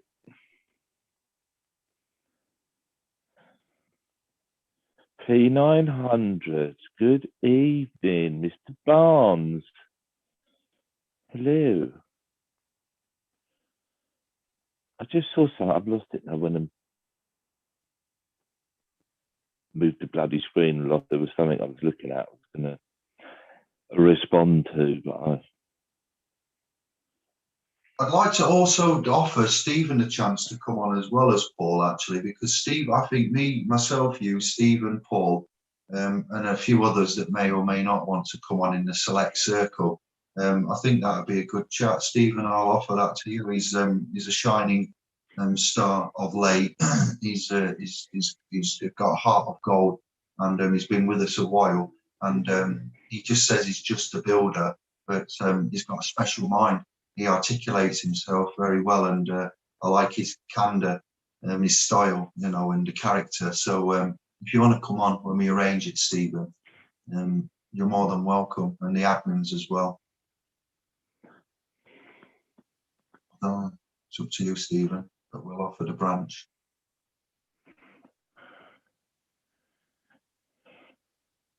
We love your French, Kevin. Yeah, I got quite good at it, although every time I say that when I'm with Astrid, so I have to remember where I am because she is French. I change it to German. Excuse my German. David, can we divulge on the Diligence Act? Yes, I posted that on Indi 3 weeks ago, Facebook, Telegram, and everything. So yeah, I can't recite it now. I've done a 12-hour shift and I'm hanging, to be fair, but you can divulge on it. And that mentions sovereignty in there. When Paul was talking about sovereignty, it clicked my memory of where did I see that? And the incredible babble that it was written in old-fashioned English as well. And I said, I haven't changed the text. I've gone to the actual source, and this is exactly how it's written. So you all want to search what the Diligence Act is. And if you go to my video and you look at my comments there, you'll see that there. I'll get it you now, and I'll put it in the room as well. But if you go to the Instruments, Debts, Bills of Exchange video I did the other week, I've posted the full comment there. I will find it. That's interesting, yes. Creditor, debtor, hundreds of years before, 1600s, before obviously when they had intrinsic value behind the central banknotes. The currency was real, the money, it was actual money then. And they had the Diligence Act, which is referencing creditor and debtor. Yeah, so I will get it. You know, good mention. Yeah. Yeah, Tom's next one down. That's one I was looking at. Tom, EU human rights still valid. Don't forget, you got the United Nations Commission of Human Rights, so you don't just solely have to rely on one anyway. If, when, whatever it's removed, there's plenty of others, treaties, and God knows what. So yeah, it's not lost.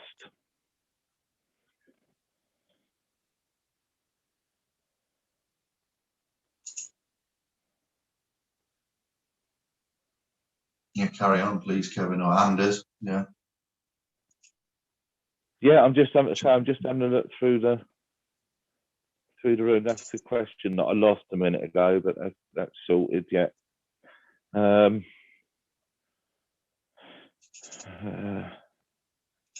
E Greens is back with us now. Take a call.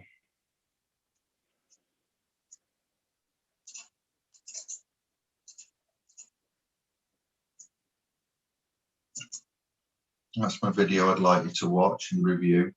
Fiat money, credit currency, tender payment, debt, bills, checks, notes, BOE, instruments, international, Geneva, and whatnot. And then I will get the link for the Diligence Act. 1661. Our sovereign Lord, considering how necessary and essential it is to the very being and flourishing of kingdoms and nations that there should be a national confidence among the people themselves, it goes like, search the Diligence Act 1661. Just for further information, and it's underneath that video, I've put the link on.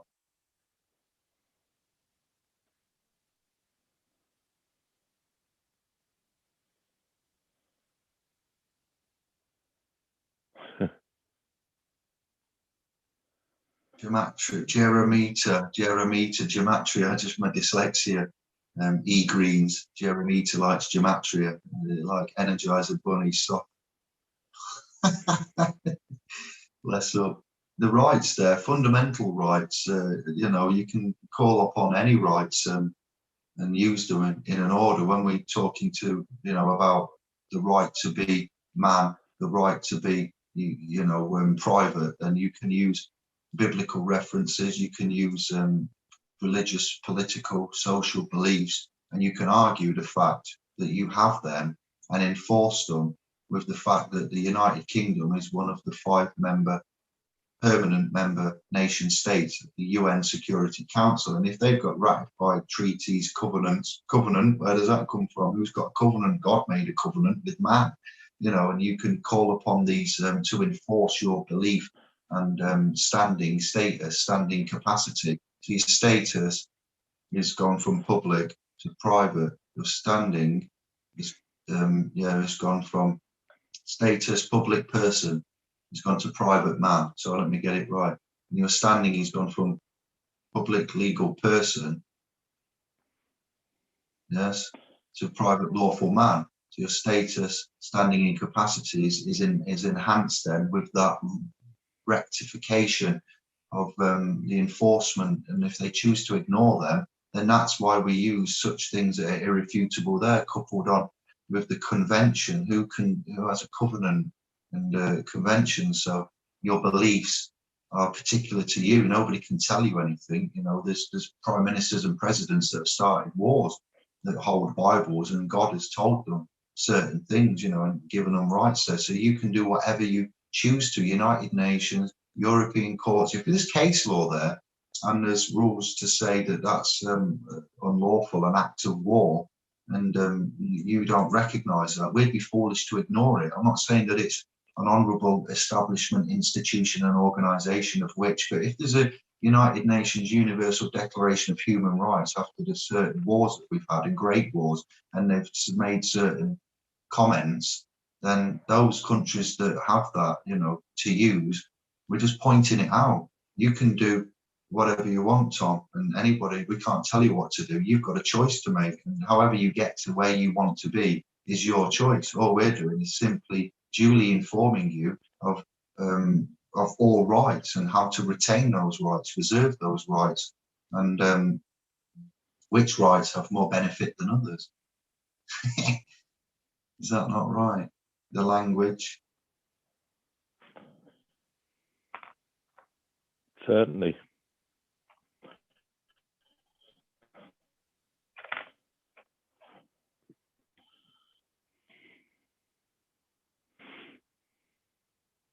Lord, I'm going to keep thinking I'm getting to the bottom, and then it refreshes, and there's so much more there. Now I'm thinking I'm at the end here now.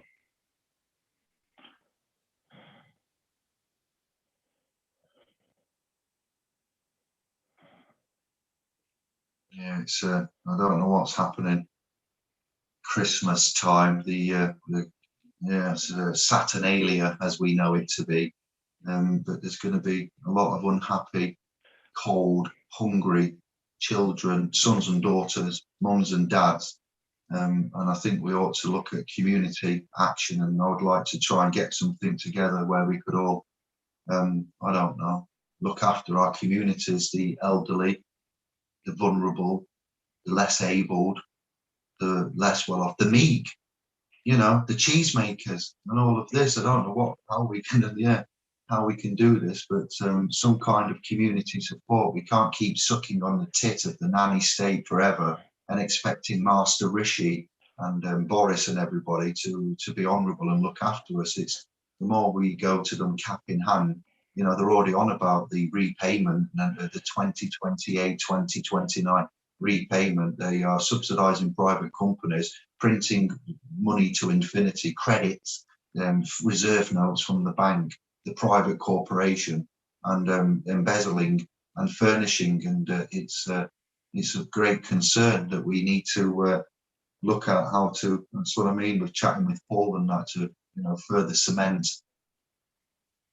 to stop suicides, debts, drink, alcohol abuse, family abuse, all of it.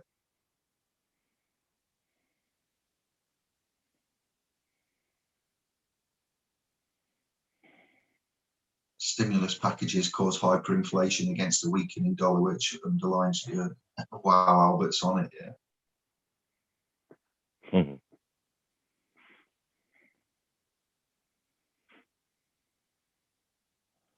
FPV's in. Ciao, easy now, my man. Evening. Long time. Yeah, it's been a while. I've been away for a while.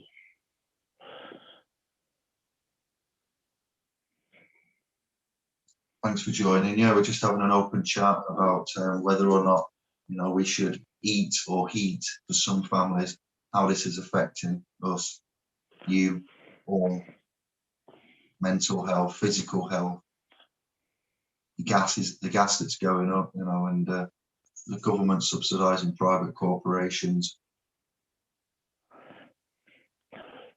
Paul's just ducking out. Night, mate.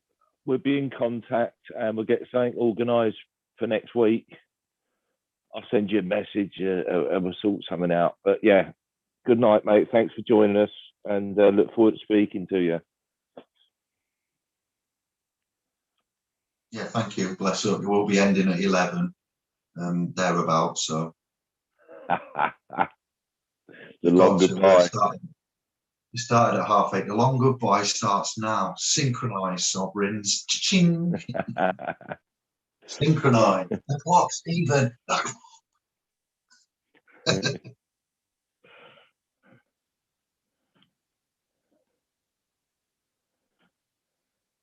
How would we go about claiming the back payments on ESA if they will owe us, and when should we know what's been decided? Indigo Days asked the question there, Kevin. Right. So, right, what's the situation? You say you're due back payments. Is it the ones I was talking about earlier, or is this something else that you've managed to win? I'm not sure. What's the situation?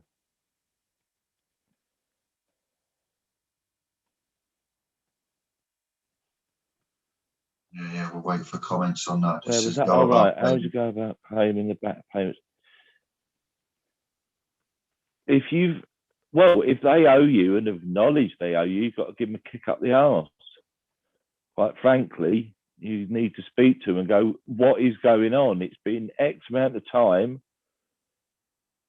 Listen, they say do this all the time. Do this all the time. We've got a lady, or actually I'll rephrase that, had a lady who I think it was near the end of June, was it, Dave? She won her tribunal.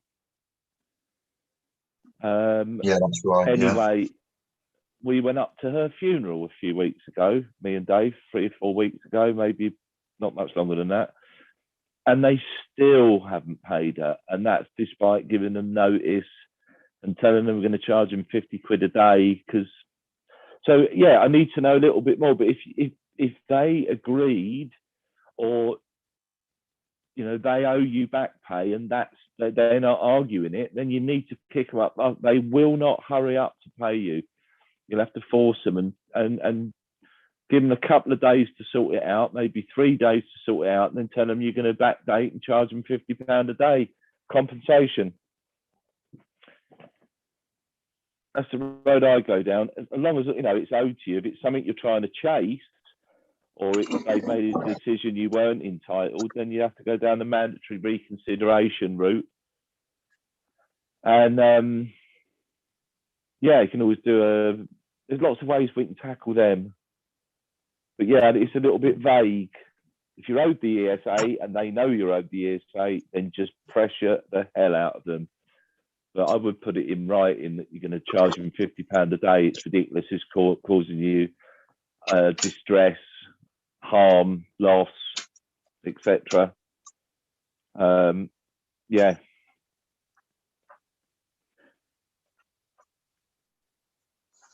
Yeah, as long as it's agreed. If you want a claim backdated and they've refused to backdate, then that's a slightly different approach. But I would do a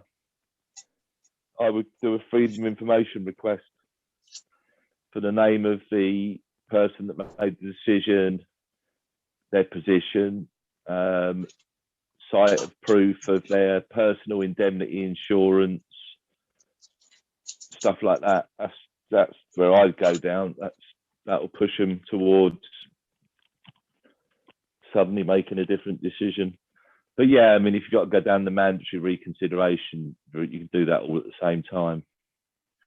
But yeah, it's just a little bit vague. But yeah, if they owe you and nobody's arguing that, then you've just got to pressure the hell out, and don't be shy.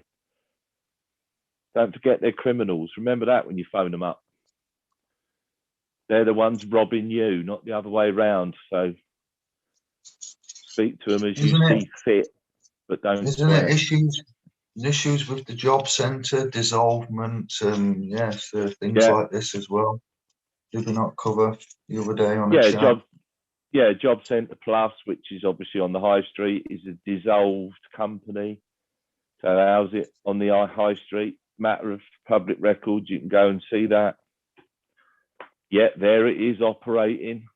This is how bent this system is. You're even going into companies and being tested in places that technically and by entities that don't exist.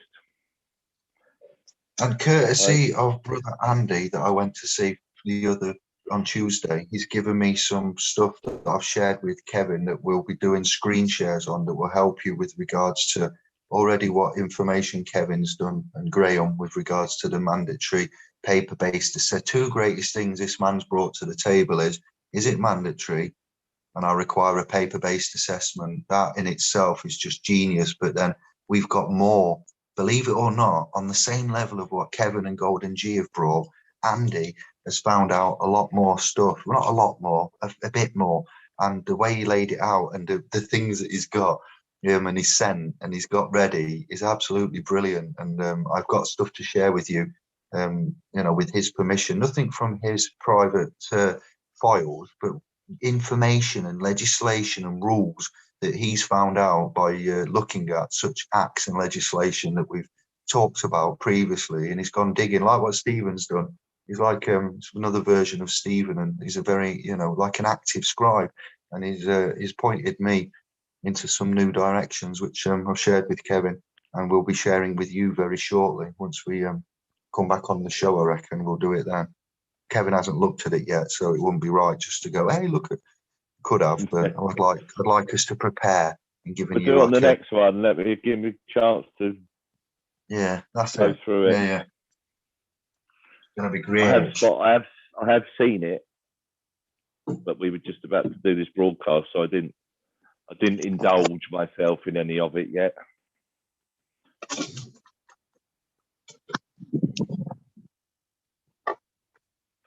Night, Tom. All the best, mate. Night, John Boy. Night, Mary Ellen. Night, Webster. Night, Jim Bob. Hilarious.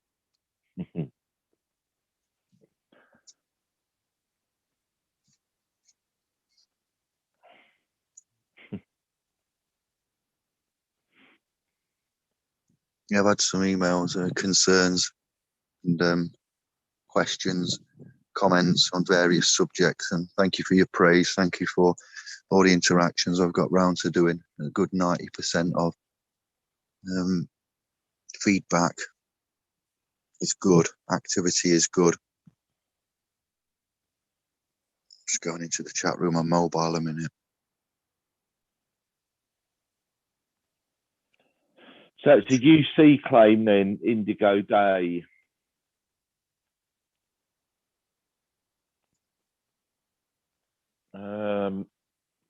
Well, it's still the same thing. Are you entitled to ESA? Have they denied it to you? So it needs to. It's all a bit vague for me to give a definitive response to, but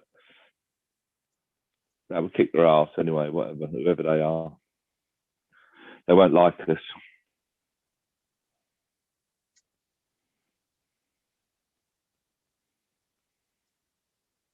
The point system. Yeah, that was something you want to mention. There was an assessment done, and we've got a couple of things on the assessment actually. Remember your mate who we said wasn't legally able to be held account because she was mentally unwell, physically and mentally unwell, and on medication from the GP. So when you're having these assessments, number one, if you're signed off and you're not very well, you can't be held liable and accountable for what information, and now you're operating in a capacity within a healthcare assessment. And then, you know, if you're not well, you could have somebody with you to help you out with regards to camaraderie, support, emotional support, to double check what's being said, how it's being said, how you're being assessed, and then you're being held accountable for what you say. And if you're signed off and incapacitated, you shouldn't be having one of them assessments. We said something similar to that. You can't be held accountable and competent to have these assessments. And somebody's had an assessment on the phone that was unfortunately hit with a hammer by in a domestic attack by her other half.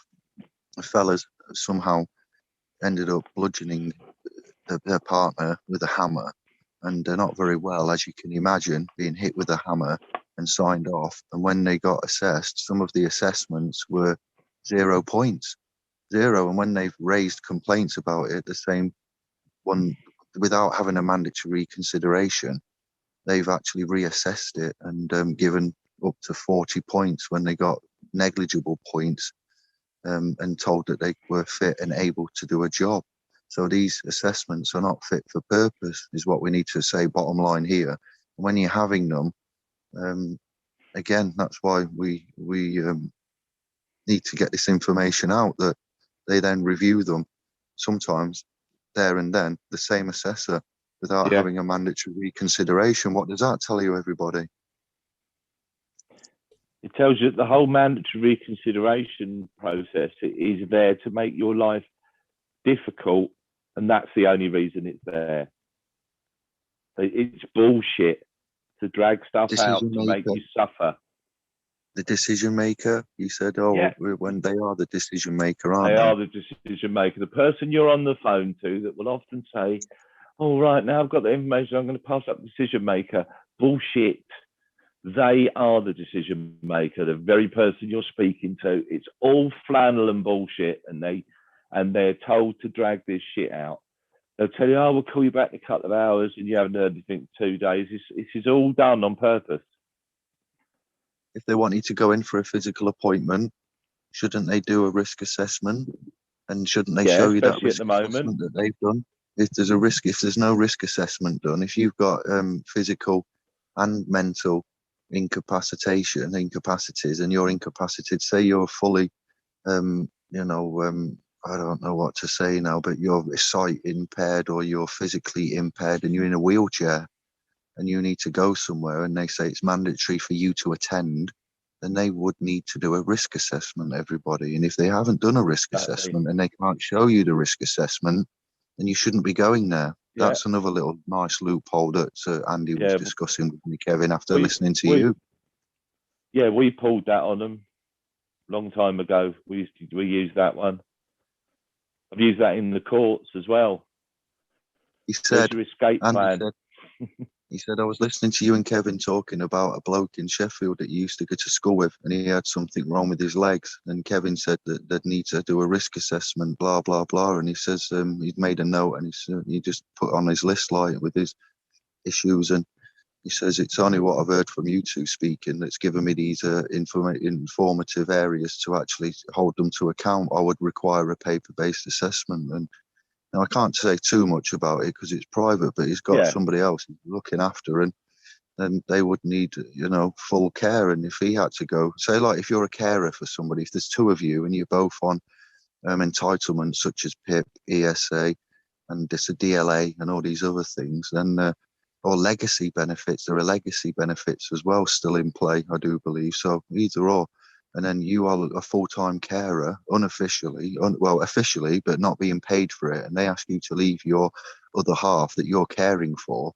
Then by you leaving your other half that may require 24/7 care because they're physically less able or they're, some instances, unable to see, then they need you there 24/7. So if you're forced to leave them to go to an assessment, there's a ruling somewhere that says that if you or somebody in your family that you're caring for or with are going to be put at harm by you coming, then you should book to the assessment, and you should just you should. There's a ruling. I can't say it word for word, but you've got it in your Telegram, Kevin, and we'll get it out articulately later on. But then, therefore, you don't have to go. Plus, the Gray's report. It was the Gray's report we found that said about the ruling for. Did we not? Even. Yeah, Gray's report's got, as I say, that's got the that covers the database assessment. It's a trick, really, from our point of view, because then you force them to do paper-based, and then you can then prove that the DWP have sent your private, sensitive, personal data to a third party. So then, it's implicating everybody even more. They've processed it, not qualified to, and blah, blah, blah. There's loads. It's just mental. Snowball effect.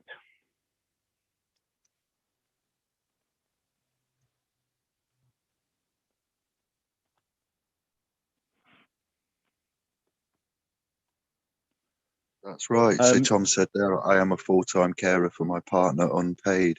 That's right. So if there's certain things we can bring to you that you can raise to them that's written in their own rules, policy, legislation. I was just going to say to Indigo Dave, I see the correction there. There's in the Facebook feed or somewhere in there I put the post up about it. I think there's over 2 claims or 2 cases that people have brought against the DWP for basically discrimination, because UC got an extra £20 a week, but nobody anything else did. So why shouldn't we? Everybody was in the same boat, suffering the same amount. So, but I did put the post up in there that names the cases and what's going on. But that should be announced pretty soon, because there's another case just gone through with them, and that was a couple of 2 or 3 weeks prior to the £20 a week, discrimination one. So we could have a ruling any time on it, but I can't see it can fail. It is clear discrimination. One lot get an extra £20 a week, and everybody else doesn't. Yet Yeah, it was all for the same reason. So it was also mentioned about that's where I got legacy benefits from. There were some that are still on the old whatever UC replaced, living and disability allowance and things like this. They were called the legacy benefits, and there's an amount of thousands of ones still claiming that, and they weren't given a rise, and that's why they're saying it's unfair. Yeah, exactly. As I say, I know there's two claims gone in, and that should be up any time now. We should get a ruling on that. I can't see it failing. I can't see how they can say, oh no, that's perfectly acceptable, because people on UC suffered even more. Well, how? Everybody's in the shit, weren't they? So anyway, yeah, it is posted in the Facebook page, but I'd say probably, I don't know, 14 days back, something like that. I don't know if I've got the video still. I managed to grab that video that they removed, Dave, that you tagged me on the other day. I've managed to grab that again. Oh, referencing Horowitz or something, was it? Yeah.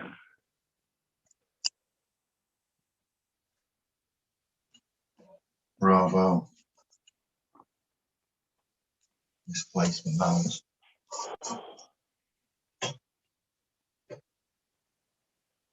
There was a comment there from Jerry who's picked you up or said something. If you go to splspro.com and you click on the blue F, it will go straight there. I'll give you the link to the homepage, and then you can have a read about that, and you can also get to the public trust we have for Facebook there on the blue F.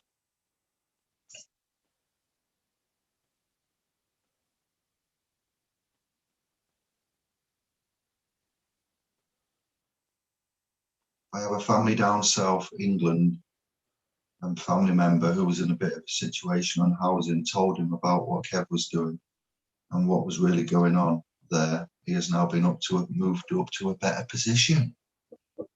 Fair Democracy play. in action. Democracy there you in go. action. Little bit of knowledge little bit of application. Amazing what can happen.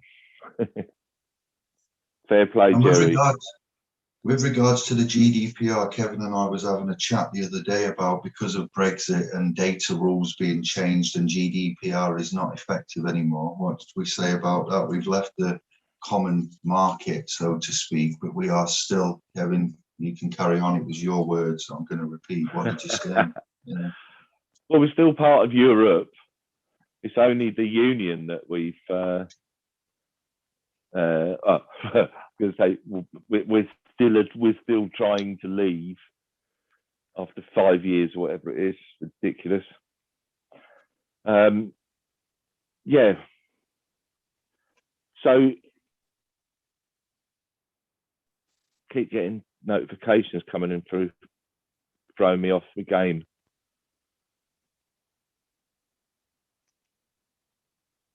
Yeah, so GDPR is still relevant now. Oh yeah. They may be sorry. looking at amending the GDPR with regards to our European connections and the interfacing and the divorce from the EU common markets and so forth, but the data regulations, because otherwise, when we've recently contacted the ICO would have told us such words to effect, or when we've written to companies and quoted GDPR and said we want the SAR GDPR under these provisions, then they would have said, oh no, we don't have to comply to that now. So companies haven't told us, and the Information Commissioner's Office have not made a formal announcement. So for that reason, we still would be using it, and then encourage you to consider using it too.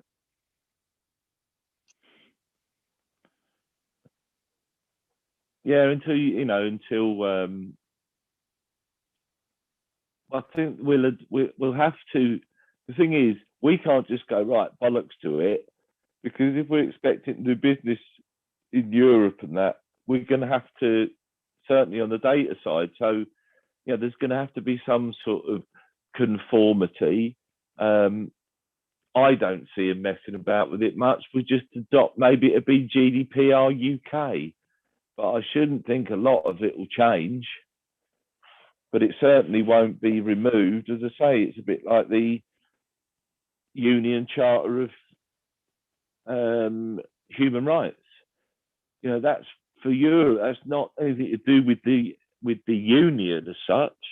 But then you've got the United Nations anyway. So, if you go, well, forget that one. You've still got the United Nations, which is pretty much the same, really. So 6 of one and half a dozen of the other, isn't it?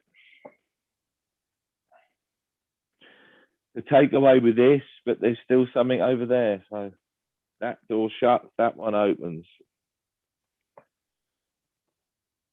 Yes, Lisa, volunteering, feeding feasts for homeless. Yeah, community. Charity starts at home. Bless up. Good on you. Good on you and James.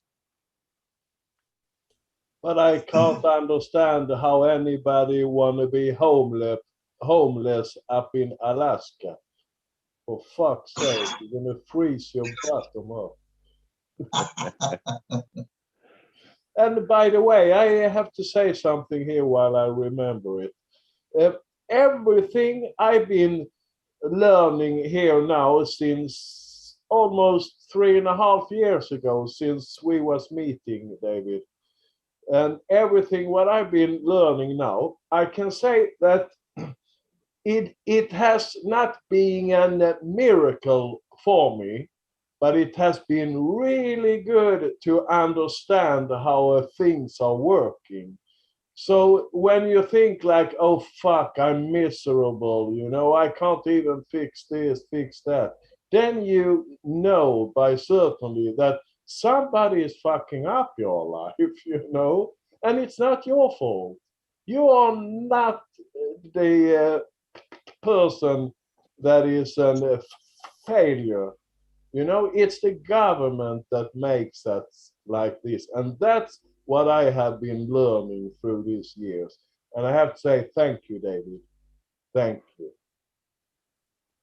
Well, thank you. It's what we do. It's what we aim to do. It's enrichment of our own minds. Would you mind if we occupy your screen for a while, because we want to get into your mind. We want to mind your mind. We are minders in some respects there, and we don't mind if you don't mind, and we're all about the mental state of the mind, the mindfulness. So minding your own business, you're a minder of your own business. We are reminding you of your rights and entitlements, and how these instruments, establishments, institutions, legal arenas are working, and we remind you of your rights. And Kevin and I enjoy doing this. We are, as much as you lot do, as much as the next man does. So we've all got this in common. This is our common interest, isn't it? So mind your mind. Yeah, mindfulness, mindlessness. We go into mindlessness because of it, but it's a slippery slope. So thank you for that, Anders. Slippery. The flat earthers are loving the globe.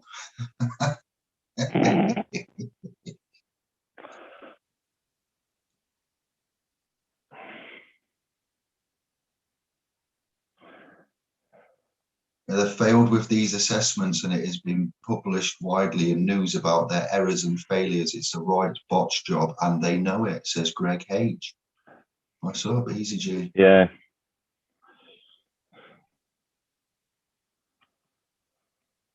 Someone's had a tribunal cancelled yesterday. E Green. Yeah.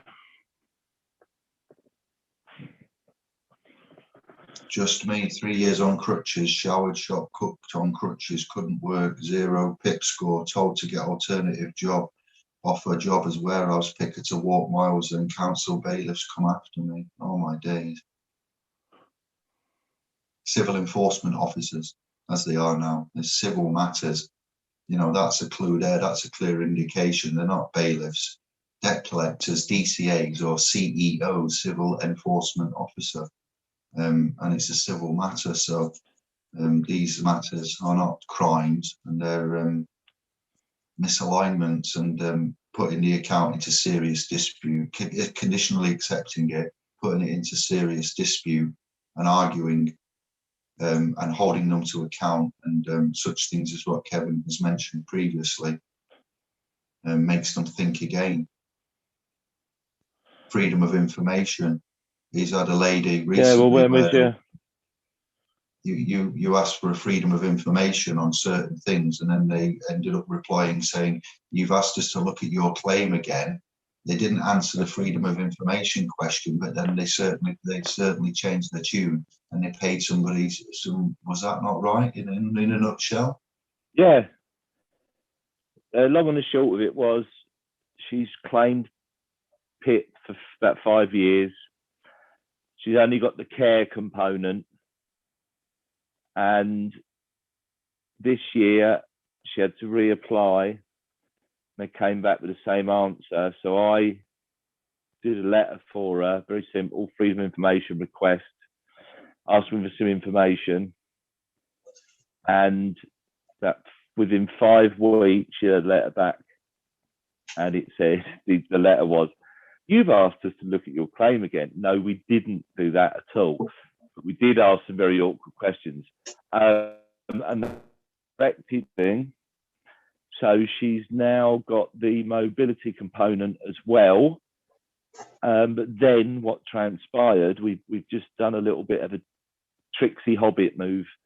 We sent them a freedom of information request and asked them to supply us with any changes to any of the PIP criteria from the 1st of January 2014 up to date. And we know there isn't any. So then we're going to go back and go, well, actually, you owe us another 6 years of the mobility component, because you've had the same information. You've got the same information now as you had in 2014. Nothing's changed. There's no new information. It's only this year they've decided that she's entitled to it with no change of info. So we're just going to let them shoot themselves in the foot, and then we'll get the other 6 years, which is getting on for about 18 grand. It's a nice lump. So that's how we do that. So you could do that with your PIP claim. You could go back and say, new information's come to light, freedom of information request, who made the decision, what were their qualifications, what were their position, can you see their personal indemnity insurance, etc., etc. And you could quite easily get that corrected. They might fight it a bit, but then we'll go down the tribunal route if we have to. They won't want us in there either. So yeah, they're bastards, unfortunately, but we know how to handle them now and how to get results. Well, we've always got results, but we just get results quicker now by the looks of it. So the last one, we were expecting it to go to tribunal. That's exactly where I expected it to go, and it was all done and dusted within 5 weeks. Sorted, money in the bank. But as I say, now they've sort of tripped themselves up, because if she was entitled this year, she's been entitled since 2014 because nothing's changed. So now we'll say we'll go and pull up who made those decisions, who denied it to her, what's their insurance, they've caused arm injury, and you watch it, it'll get changed just like that. Bang. Probably won't even go to tribunal, to be honest, because it's absolutely their fault. So there's no arguing about it. So yeah, we're just waiting on their response. That's due. I think their 40 days must be up. Well, another week, if that, maybe a week, and then we're yeah, go after them. So those are the things you can do. Don't think it's all finished because they turned you down and said X, Y, Z. It's easy to pull them apart because you're being assessed by absolute nobodies. Once you know that, and you can pull them apart on that, you'll find decisions get changed very quickly. But if you don't know, they will absolutely ruin your life if they can, and that's why I hate them so much, because there's people working in there that must be. I don't understand how they work in there and do what they do to effectively people they live next door to. That's the reality of it, and that's what I absolutely hate. And it's probably just as well there's not face-to-faces going on, because I'd probably be in prison for murder. Somebody get hurt. These people are horrid. But thank you for all of yeah. Go on, mate. that. We're gonna leave it on that bombshell. And On that bombshell. Yeah, Sweet. happy bombshell. Bombshell for the DWP. Yeah. If anybody needs anything, just me. If you need anything, you know how to contact us. If you want just to have a chat about what's happened to you, and we could make some inroads and see if we can get something corrected, piece of piss. No worries. What you got to lose? Nothing. That's what you got to lose. Thank you, everybody, for joining us this evening. It's been really busy. We're still about 32 people in the room, which is nice. Really appreciate it. Much love to you all. We'll see you real soon. And just to say again, thanks ever so much for joining us. Much love to each and every one of you. Yes, I Time. say good night to everybody. Thank you. Cheers, Anders. Nice one, Gangsters. Thank you, Kevin. Thank you, Scribes. Too much. It's just carrying on. I've got to be up at 5, and I had 4 and a bit hours sleep yesterday because I'd fell asleep 7 till 11, and then by the time I got to sleep again, the alarm went off. So forgive us, and we'll be back soon, and we'll answer more questions. I'll give you some notice on the community pages and the Telegram groups via the private domain and Facebook. So yeah, brilliant. Bless up. Thank you to the channel supporters, and one love to one and all. Yeah, much love, everybody. Be safe. Yeah. Channel. Bless up. Thank you very much. It's been fun, and I hope you've enjoyed the show. I have. Yeah, it's been a good crack, actually. Just getting on a bit now, but yeah. I'll say good night. Bless up. And thank you all. Then night, we'll end all. it there. I know. Yeah. Much love. Ciao, bye. Peace. See you soon. Take care of each other and yourselves, more importantly. All right, we're going then. I'll speak to you tomorrow, Kevin. And thank you, Anders. Thank you, Scribes. All right, Dave. Speak to you tomorrow night, mate. Oh, look, of course, busy in the room. Oh, brilliant. Thanks ever so much, everybody. Right. I'm out. Yeah. Go, Dave.